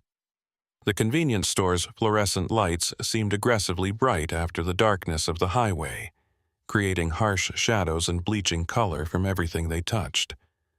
Dalton had pulled his truck into a space at the far end of the parking lot, away from the main entrance where curious eyes might notice the disheveled woman in his passenger seat and make assumptions that would complicate an already impossible situation. Marla sat motionless, staring at her hands as if they were foreign objects she was seeing for the first time, occasionally flexing her fingers or touching her face with tentative gestures that suggested she was still verifying her own physical existence. The 7 years she'd lost weren't visible on her body. She looked exactly as she must have the night she disappeared, but something in her expression carried the weight of time spent outside normal causality, an awareness that aged consciousness, if not flesh. Dalton's phone sat in his hand, the screen displaying emergency services contact information, but his thumb hovered over the call button without pressing it. He was trying to formulate an explanation that would make sense to dispatchers and responding officers, trying to find words that would convey the essential truth without straying into territory that would get him dismissed as disturbed or delusional.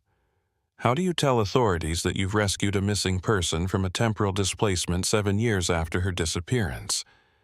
How do you describe reaching across dimensional boundaries to pull someone back into normal reality without sounding like you've experienced a psychotic break or consumed substances that affected your judgment?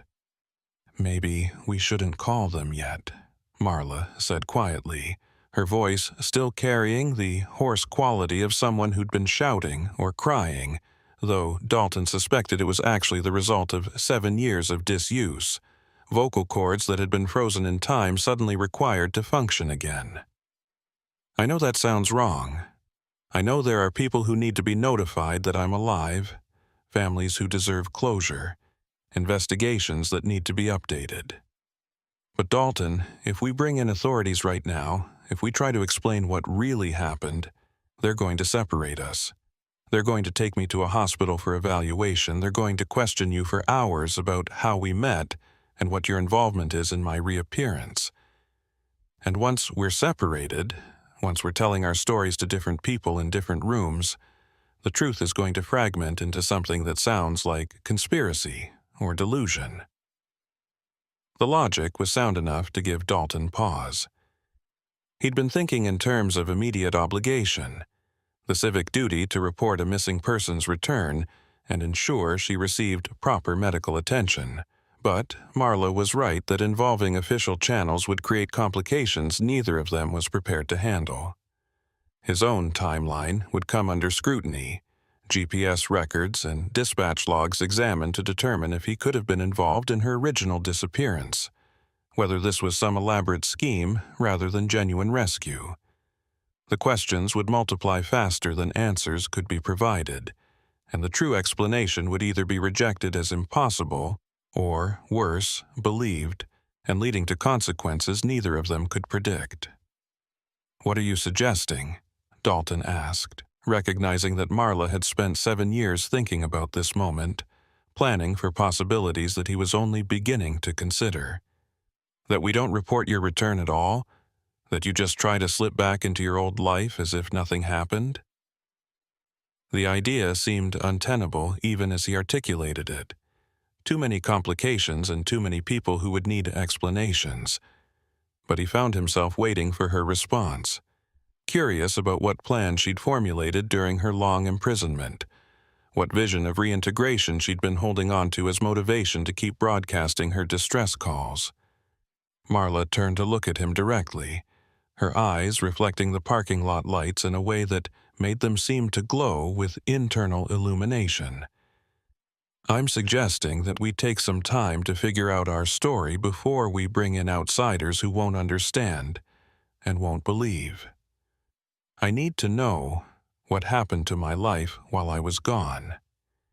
Need to understand if there's anything left to return to, or if 7 years has erased my previous existence so thoroughly that starting over might be easier than trying to reclaim what was lost.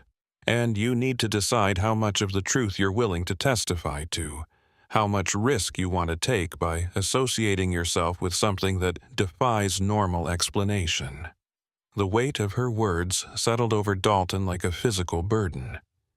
He'd already crossed the threshold by stopping his truck and reaching into the temporal pocket to rescue her, had already made himself complicit in whatever strange forces operated along that section of Highway 285.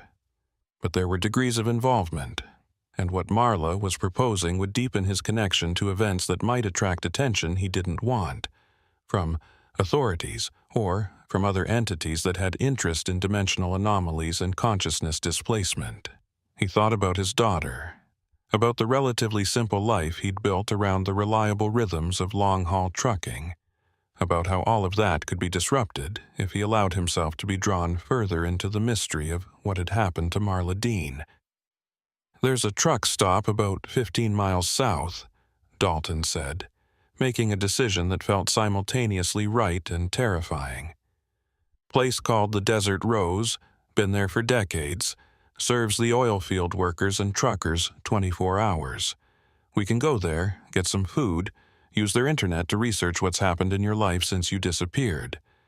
Figure out our next steps in a neutral location where we're not likely to be disturbed or questioned."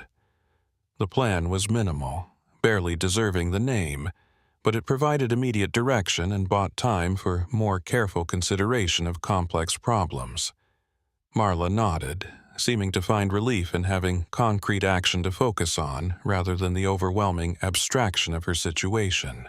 Dalton restarted his engine, pulled out of the convenience store parking lot, and merged back onto Highway 285 southbound.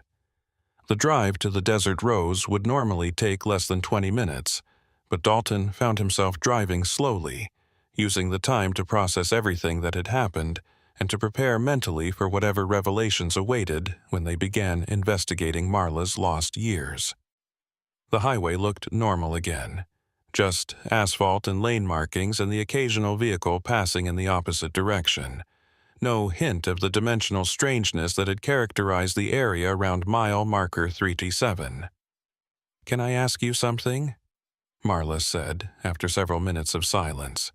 "When you heard my voice on the CB, when I first started broadcasting my distress call, did you have any sense that something was wrong about it? Any intuition that this wasn't just a normal mechanical breakdown?" The question suggested she was trying to understand her own situation by examining how it appeared to outside perception, looking for clues about the nature of her displacement by studying the interface between her trapped state and normal reality.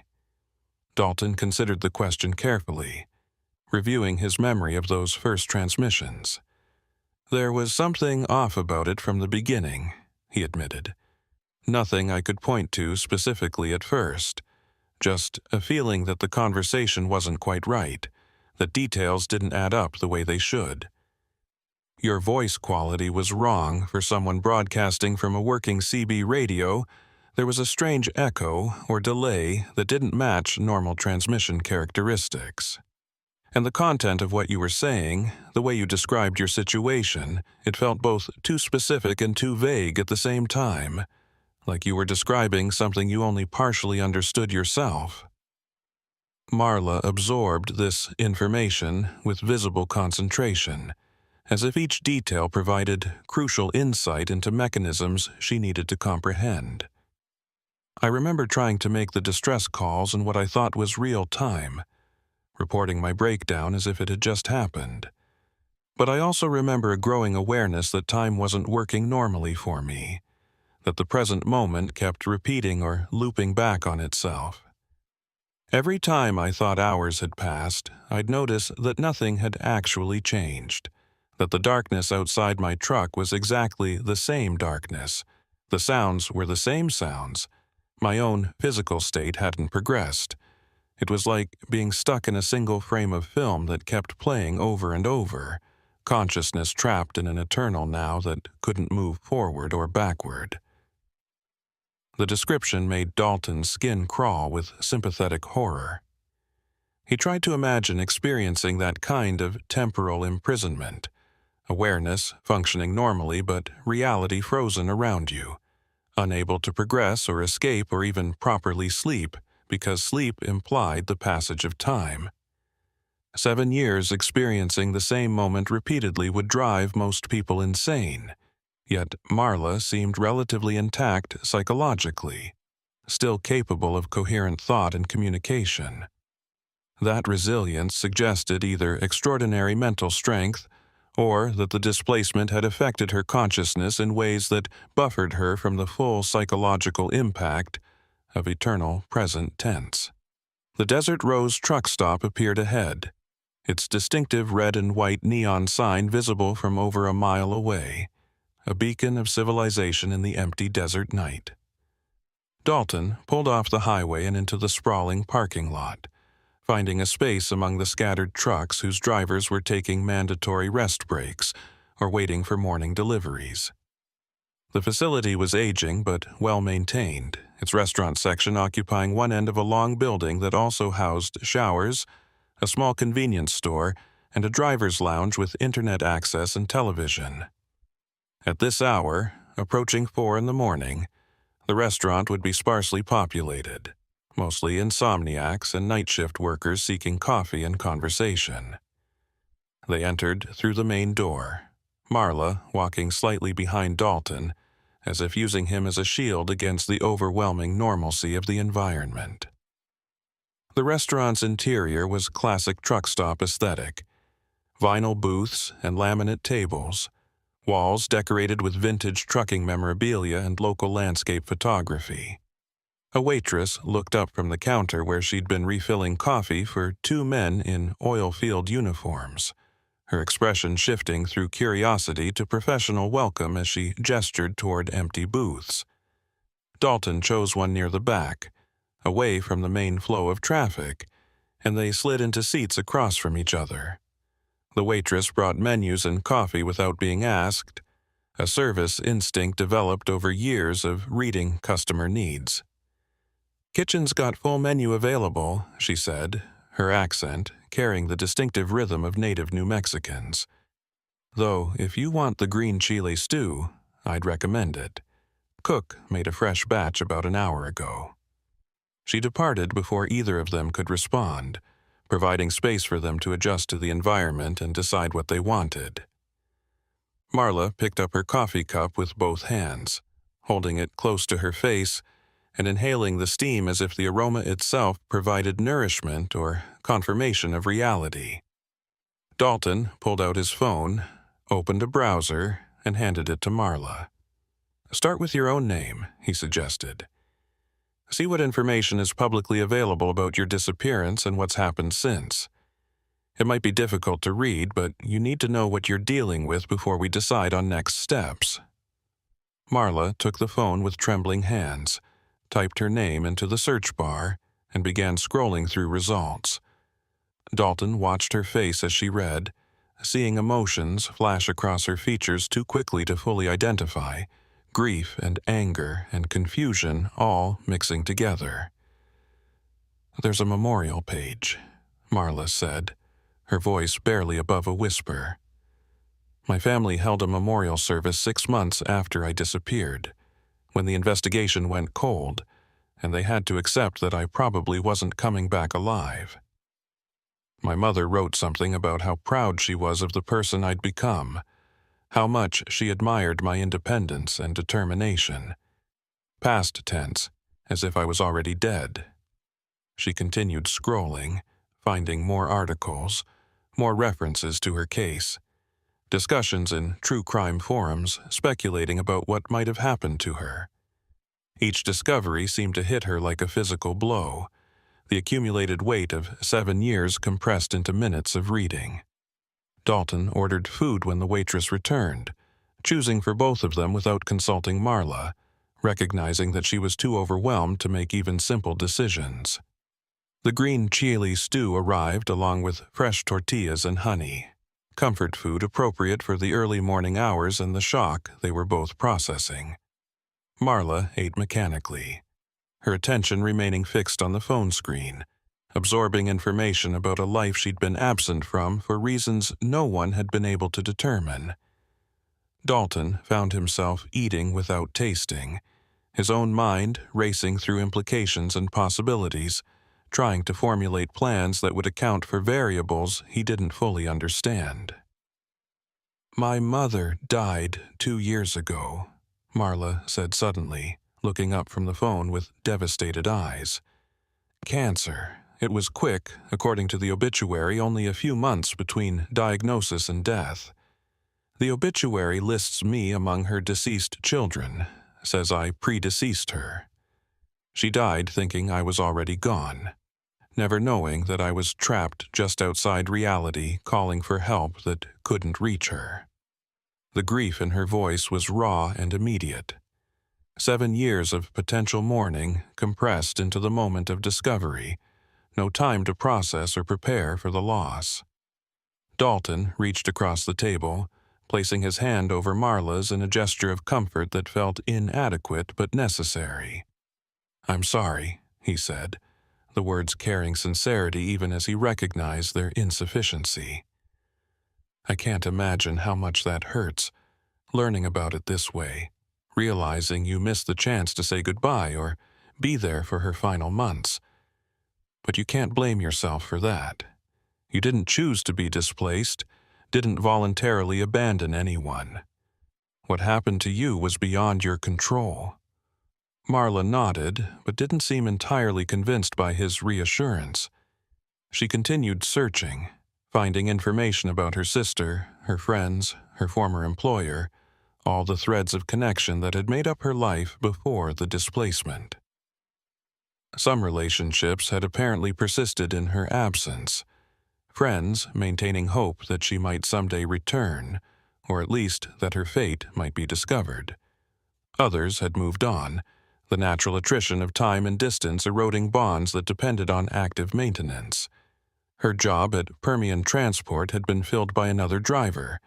The company itself eventually sold to a larger carrier and absorbed into a bigger operational structure. The life she'd been living 7 years ago had continued without her, adapting to her absence, closing around the hole she'd left like water flowing around a removed stone. "There's a trust fund," Marla said, finding a detail that seemed to surprise her. Apparently, some trucking advocacy organization set up a fund to support search efforts for missing commercial drivers, and my case was one of the first they helped with. There's still money in it, earmarked for reward information or to support my family if I was ever found deceased. I wonder if that money could be used for living expenses while I figure out how to rebuild a life, or if accessing it would require revealing my identity in ways that would trigger all the official complications we're trying to avoid. The practical concern was a positive sign, suggesting Marla's mind was beginning to work beyond immediate shock and grief, starting to think about concrete survival needs. Dalton considered the problem, his own experience with administrative systems providing context. Accessing something like that would definitely require proof of identity and probably legal proceedings to establish that you're alive and eligible for the funds. But there might be other resources available that don't require as much documentation. Some churches and community organizations provide short-term assistance without asking too many questions, assuming you're willing to accept help with conditions of minimal privacy. They sat in silence for several minutes, both processing information and implications. The truck stop's ambient sounds providing background noise that was oddly comforting in its mundane familiarity. Other customers came and went, truckers grabbing quick meals before returning to their routes, oil field workers ending or beginning shifts, all of them moving through their normal lives without awareness that 2 people in the back booth were dealing with impossible circumstances. The ordinariness of the environment created a strange contrast with the extraordinary nature of what Dalton and Marla were experiencing, highlighting how much strangeness could exist hidden within apparently normal space. "I need to make a decision," Marla said finally, her voice steadier now, carrying determination that hadn't been present earlier. "I can try to reclaim my old identity, go through all the official channels, submit to all the investigations and examinations and explanations that would be required. That path keeps me connected to my history, maintains continuity with the person I was before the displacement, but it also means years of complications and scrutiny, and possibly never being fully believed about what really happened. Or I can start over, create a new identity, build a new life from scratch without the burden of trying to make sense of the missing years. That path is cleaner in some ways, but it means permanently severing ties with everyone I knew before, accepting that Marla Dean died the night her truck was found abandoned, and someone new emerged from that darkness. The choice she was articulating was profound and irreversible regardless of which option she selected. Dalton found himself reluctant to offer advice, recognizing that this decision needed to come from Marla herself, needed to emerge from her own assessment of what she could handle and what kind of future she wanted to build. He'd already played his role by hearing her broadcasts and pulling her back into normal reality. Any further involvement risked imposing his own values and priorities on situations he couldn't fully understand. Yet, he also recognized that his silence might be interpreted as abandonment, that Marla needed some validation or support even if not explicit direction. "I can't tell you which choice is right," Dalton said carefully. "Both paths have validity. Both would require tremendous courage and commitment, but I can tell you this, whatever you decide, you don't have to do it completely alone. There are people who understand what happened to you, or at least understand that there are genuine mysteries operating on these highways that defy conventional explanation. Networks of drivers and support staff who've experienced their own anomalies or helped others who have. If you want, I can put you in contact with some of those people, create connections that might help regardless of which path you choose." The offer seemed to provide Marla with something she'd been needing, evidence that her experience, while rare and strange, wasn't entirely unique, that there was community available for those who'd crossed certain thresholds. Her expression shifted, some of the desperate isolation easing as she processed the implications of not being completely alone in understanding what highways could do to consciousness and time. She nodded slowly, accepting the offer as both practical assistance and emotional support, recognition that whatever came next would be easier with help than attempting to navigate it in complete isolation. Dalton thought about the card in his wallet, the one a waitress named Marlene had given him years ago after his own experience with temporal anomalies on an Arizona highway. He'd never called the number, had convinced himself that what he'd experienced was best left unexamined. But he'd kept the card, some part of him recognizing that he might someday need the connections it represented. He pulled out his wallet, found the card, and slid it across the table to Marla. "Call this number when you're ready," he said. "Tell whoever answers that Dalton Rigsby sent you, that you're someone who got displaced and needs help reintegrating. They'll know what that means, and they'll provide whatever assistance they can." Marla took the card, studying it with intensity disproportionate to its simple appearance, white cardstock with nothing but a phone number printed in plain font. "Thank you," she said quietly, "for everything. For hearing me when almost no one else could, for stopping when you could have just kept driving, for pulling me back when it would have been safer to leave me trapped, and for this, for connecting me to people who might understand. I won't forget what you did for me tonight. Won't forget that you were willing to risk your own safety and sanity to help someone you'd never met." The gratitude made Dalton uncomfortable in ways he couldn't fully articulate, highlighting the magnitude of what they'd experienced while simultaneously trivializing it through conventional expressions of thanks. He nodded acknowledgement, but shifted the conversation toward more immediate practical concerns. "Where do you want to go from here? Do you need a ride somewhere specific, or do you need time to figure out your next destination?" The question opened space for Marla to articulate needs that might not have been obvious to either of them. Marla considered for a long moment, her eyes distant as if consulting internal maps or decision trees that only she could see. "I think I need to go to Hobbs," she said finally. "That's where I lived before the displacement, where my sister still lives according to what I found online.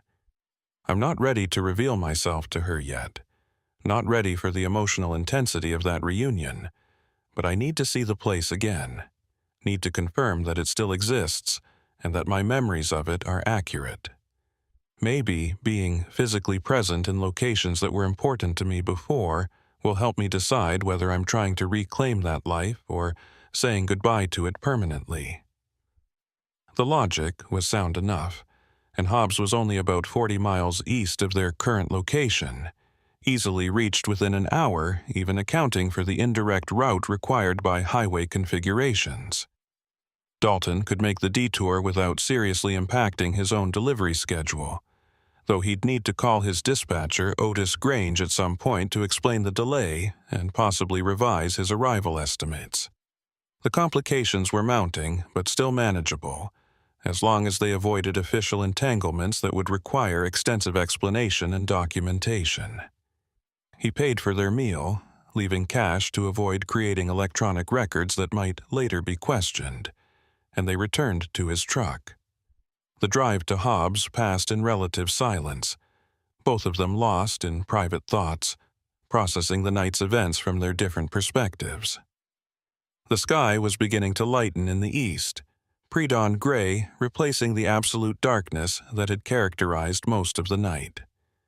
Dalton found himself feeling the exhaustion that came from prolonged stress rather than simple sleep deprivation, a bone-deep tiredness that no amount of coffee could fully address. But he kept driving, maintained focus on the immediate task of navigation and vehicle operation, using professional discipline to override his body's desire to rest. Hobbs appeared gradually, a sprawl of development serving the oil and gas industry that dominated southeastern New Mexico's economy. Marla directed him through streets that looked familiar to her despite 7 years of absence, pointing out landmarks and noting changes, a coffee shop that had closed, a new apartment complex that hadn't existed before her displacement. They ended up in a modest residential neighborhood, houses built in the decades after World War II, now showing their age but still maintained with obvious care. Marla indicated a particular house, pale blue with white trim, a small front yard landscaped with drought-resistant plants. "That's where my sister lives," Marla said, her voice tight with emotion. "Or lived, as of a few years ago according to property records I found online. I can see lights on inside. Someone's awake. Maybe she's getting ready for work. Or maybe she never sleeps well.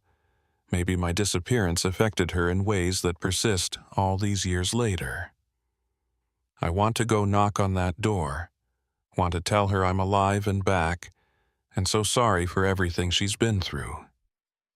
But I also know that showing up would destroy whatever peace she's managed to find, would force her to process impossible information and make decisions about whether to believe me or conclude I'm some kind of cruel imposter." Dalton understood the paralysis of conflicting impulses, the way desire for connection could be simultaneously overwhelming and terrifying. He didn't try to resolve Marla's dilemma, didn't offer platitudes about family bonds or the importance of truth. Instead, he simply sat with her in the gradually lightening dawn, providing presence without pressure, allowing her to work through her own thinking at whatever pace she needed. They watched the house for perhaps 20 minutes, seeing lights move from room to room as someone went through morning routines, completely unaware of being observed. Eventually, Marla made a small sound, half sob and half laugh, and shook her head. "I'm not ready," she said. "I thought being here would help me decide, would make the choice obvious one way or another. But I'm just not ready to face her yet. Maybe someday, after I've had time to process everything and figure out who I am now versus who I was before. But not today. Not like this, showing up disheveled and traumatized with a stranger and no way to adequately explain what happened. She turned away from the window, deliberately breaking her surveillance of the house, choosing to leave without making contact. Dalton started his engine and pulled away from the curb, leaving the neighborhood behind, giving Marla space and distance from the temptation to make impulsive decisions she might regret. He drove aimlessly for several minutes, allowing the motion and changing scenery to provide transition from the charged emotional moment. Eventually, he found himself on the highway heading west, back toward the route that would take him to his original destination in Carlsbad, and then on to other deliveries and other roads. Marla seemed content with this direction, not requesting specific destination, but accepting wherever the journey took her. "What are you going to do?" Marla asked after a long silence. "About what you experienced tonight, about the knowledge you now have regarding what can happen on these highways. Are you going to keep driving the same routes, keep taking the risk of encountering other anomalies, or will you change your patterns to avoid areas where displacement might occur?" The question suggested she was thinking about his well-being beyond the immediate crisis, considering the longer-term impacts of his involvement in her rescue. Dalton had been asking himself similar questions, though without formulating clear answers. "I don't know if avoiding specific routes would actually reduce the risk," he said slowly, working through his thinking as he spoke. "The displacement happened to you on Highway 285, but I encountered my own temporal anomalies on Interstate 40 in Arizona years ago. Other drivers report experiences on different highways in different states, no obvious geographic pattern that would allow meaningful prediction or avoidance. It seems like the vulnerability might be more about individual consciousness than specific locations. Some people attuned to perceive or interact with these dimensional pockets in ways that others aren't. If that's true, then changing routes wouldn't help. I'd just be encountering the same risks in different settings." The analysis was logical but also fatalistic, suggesting that once someone crossed certain thresholds of awareness, they remained permanently vulnerable to experiences that existed outside normal causality. Marla nodded, seeming to recognize truth in what he was describing. "That matches what I've come to understand about my own situation," she said. "The displacement didn't happen because I did something wrong or went somewhere dangerous. It happened because I was somehow receptive to it, tuned to frequencies that most people filter out without even realizing they exist. And that receptivity, that openness to experiencing reality in non-standard ways, I don't think it goes away just because you want it to. Once you know that time can trap consciousness, once you've felt the membrane between different dimensional states, you can't unknow those things or pretend the world is simpler than it actually is." They drove in contemplative silence for another hour, the sun fully risen now, transforming the desert landscape from monochromatic darkness to brilliant color, reds and oranges and deep browns that seemed to glow with internal fire. Dalton's fatigue was becoming harder to ignore, his reaction time slowing slightly, vision occasionally blurring in ways that suggested he needed rest soon. He pulled into a rest area, parking in a space designated for commercial vehicles, and shut down his engine. "I need to sleep for a few hours," he said to Marla. "You're welcome to stay here in the truck, use the sleeper berth if you want to rest as well, or you can take the card I gave you and make whatever calls you need to make to start figuring out your next steps." Marla looked at him with an expression that mixed gratitude and uncertainty. "I think I need to be alone for a while," she said quietly. "Not because I don't appreciate everything you've done, but because I need space to process without feeling like I'm performing my reactions for an audience. I'm going to call that number, see what kind of help is available, maybe start the process of building whatever comes next." But I should do that away from you, so you're not any more implicated in my situation than you already are. You've already taken enough risk by helping me. I don't want to expose you to additional complications." The decision to separate made practical sense, even as it felt emotionally abrupt, as if the intensity of their shared experience required more extensive denouement than simply parting ways at a rest area. But Dalton recognized that Marla was right, that continuing to travel together would create complications for both of them, binding their stories together in ways that might limit options later. He nodded acceptance, watched as Marla gathered the few items she'd accumulated during the night, the card with the phone number and a jacket he'd lent her when she'd been shivering.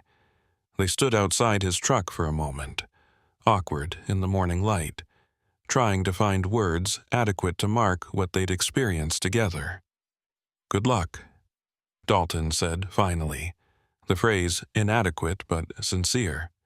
"Whatever you decide about your identity and your future, I hope you find peace with it. You survived something that would have destroyed most people, and that survival says something important about your strength and resilience. Don't forget that when things get difficult, when you're questioning your choices or feeling overwhelmed by what you've lost, you made it through 7 years of temporal imprisonment with your mind intact. You can make it through whatever comes next."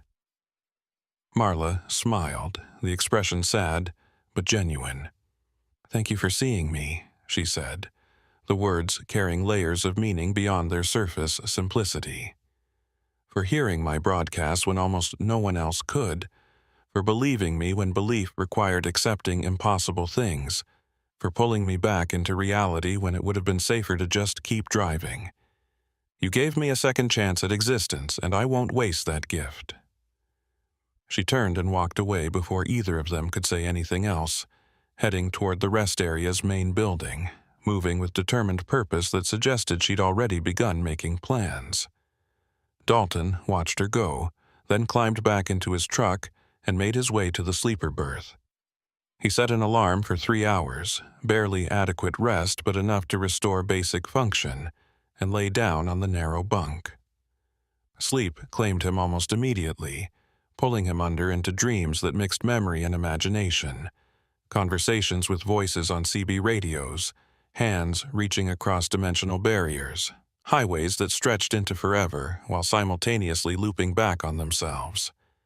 He woke to his alarm feeling gritty-eyed and disoriented, the events of the night already taking on the quality of dream or hallucination, details that had seemed vivid and concrete now feeling uncertain and negotiable. He checked his phone, finding a text message from an unknown number. Made the call. Help is coming. Thank you for everything. Maybe our paths cross again someday. M. The message provided closure of a sort, confirmation that Marla had successfully made contact with whatever network the phone number connected to, that she was being integrated into support systems that could help her navigate the impossible situation. Dalton saved the number, recognizing that he might need to reach out himself someday, that his own experiences with temporal anomalies might eventually require assistance beyond what his normal resources could provide. He contacted his dispatcher, Otis Grange, explaining his delay with vague references to equipment checks and mandatory rest periods, receiving mildly annoyed but ultimately accepting responses about revised delivery schedules. The lie sat uncomfortably, but telling the truth would have been worse, would have opened doors to questions and scrutiny that he had no desire to invite. He started his truck, pulled back onto the highway, and continued toward Carlsbad with his original cargo, resuming the professional rhythms that had defined his life for over a decade. But something had changed permanently, and Dalton knew it. He'd crossed a threshold by stopping at mile marker 337, by reaching into temporal displacement to rescue Marla Dean, by accepting that reality operated according to principles more complex and strange than conventional wisdom acknowledged. He could never again drive Highway 285 without awareness of what had happened there, without wondering if other displaced consciousnesses were broadcasting on frequencies most people couldn't hear, calling for help that rarely came. Every time his CB radio crackled with static or carried transmissions that seemed slightly wrong, he would wonder if he was hearing echoes of temporal imprisonment, voices calling across dimensions for rescue that might or might not be possible. The desert stretched endlessly in all directions, beautiful and terrible and utterly indifferent to human concerns.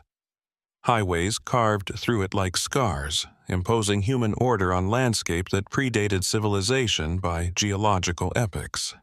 And somewhere in the space between the physical road and the metaphysical concept of journey, between the asphalt that carried traffic and the consciousness that experienced travel, mysteries operated according to their own logic, trapping and releasing, calling and answering, creating stories that would never be fully understood or adequately explained. Dalton was part of those stories now, whether he wanted to be or not, marked by his experience in ways that would shape the rest of his life. He drove on through the New Mexico morning, sun climbing higher, traffic increasing as the world awakened to another day of commerce and movement. Just another trucker hauling freight across America's highways, invisible in his ordinariness, carrying secrets that would sound like madness if spoken aloud. The road continued to unspool ahead of him, mile after mile, destination after destination, each one bringing him closer to completion of current obligations, while simultaneously opening possibilities for new journeys, new encounters with the strange forces that inhabited the liminal spaces between ordinary and extraordinary. Behind him, somewhere in the vast desert landscape, Marla Dean was beginning the process of rebuilding existence from fragments of lost time, creating new identity or reclaiming old, making choices that would ripple forward through whatever years remained to her. And on Highway 285, at mile marker 337, the space where Marla's truck had sat abandoned for 7 years remained charged with residual energy, a thin place where dimensional boundaries grew permeable under the right conditions, waiting for the next consciousness receptive enough to perceive what existed just outside normal awareness, waiting for the next voice to call out on frequencies that most people never heard, waiting for the next impossible rescue or the next permanent displacement. The endless cycle of highways haunted by mysteries that refused simple explanation or comfortable resolution.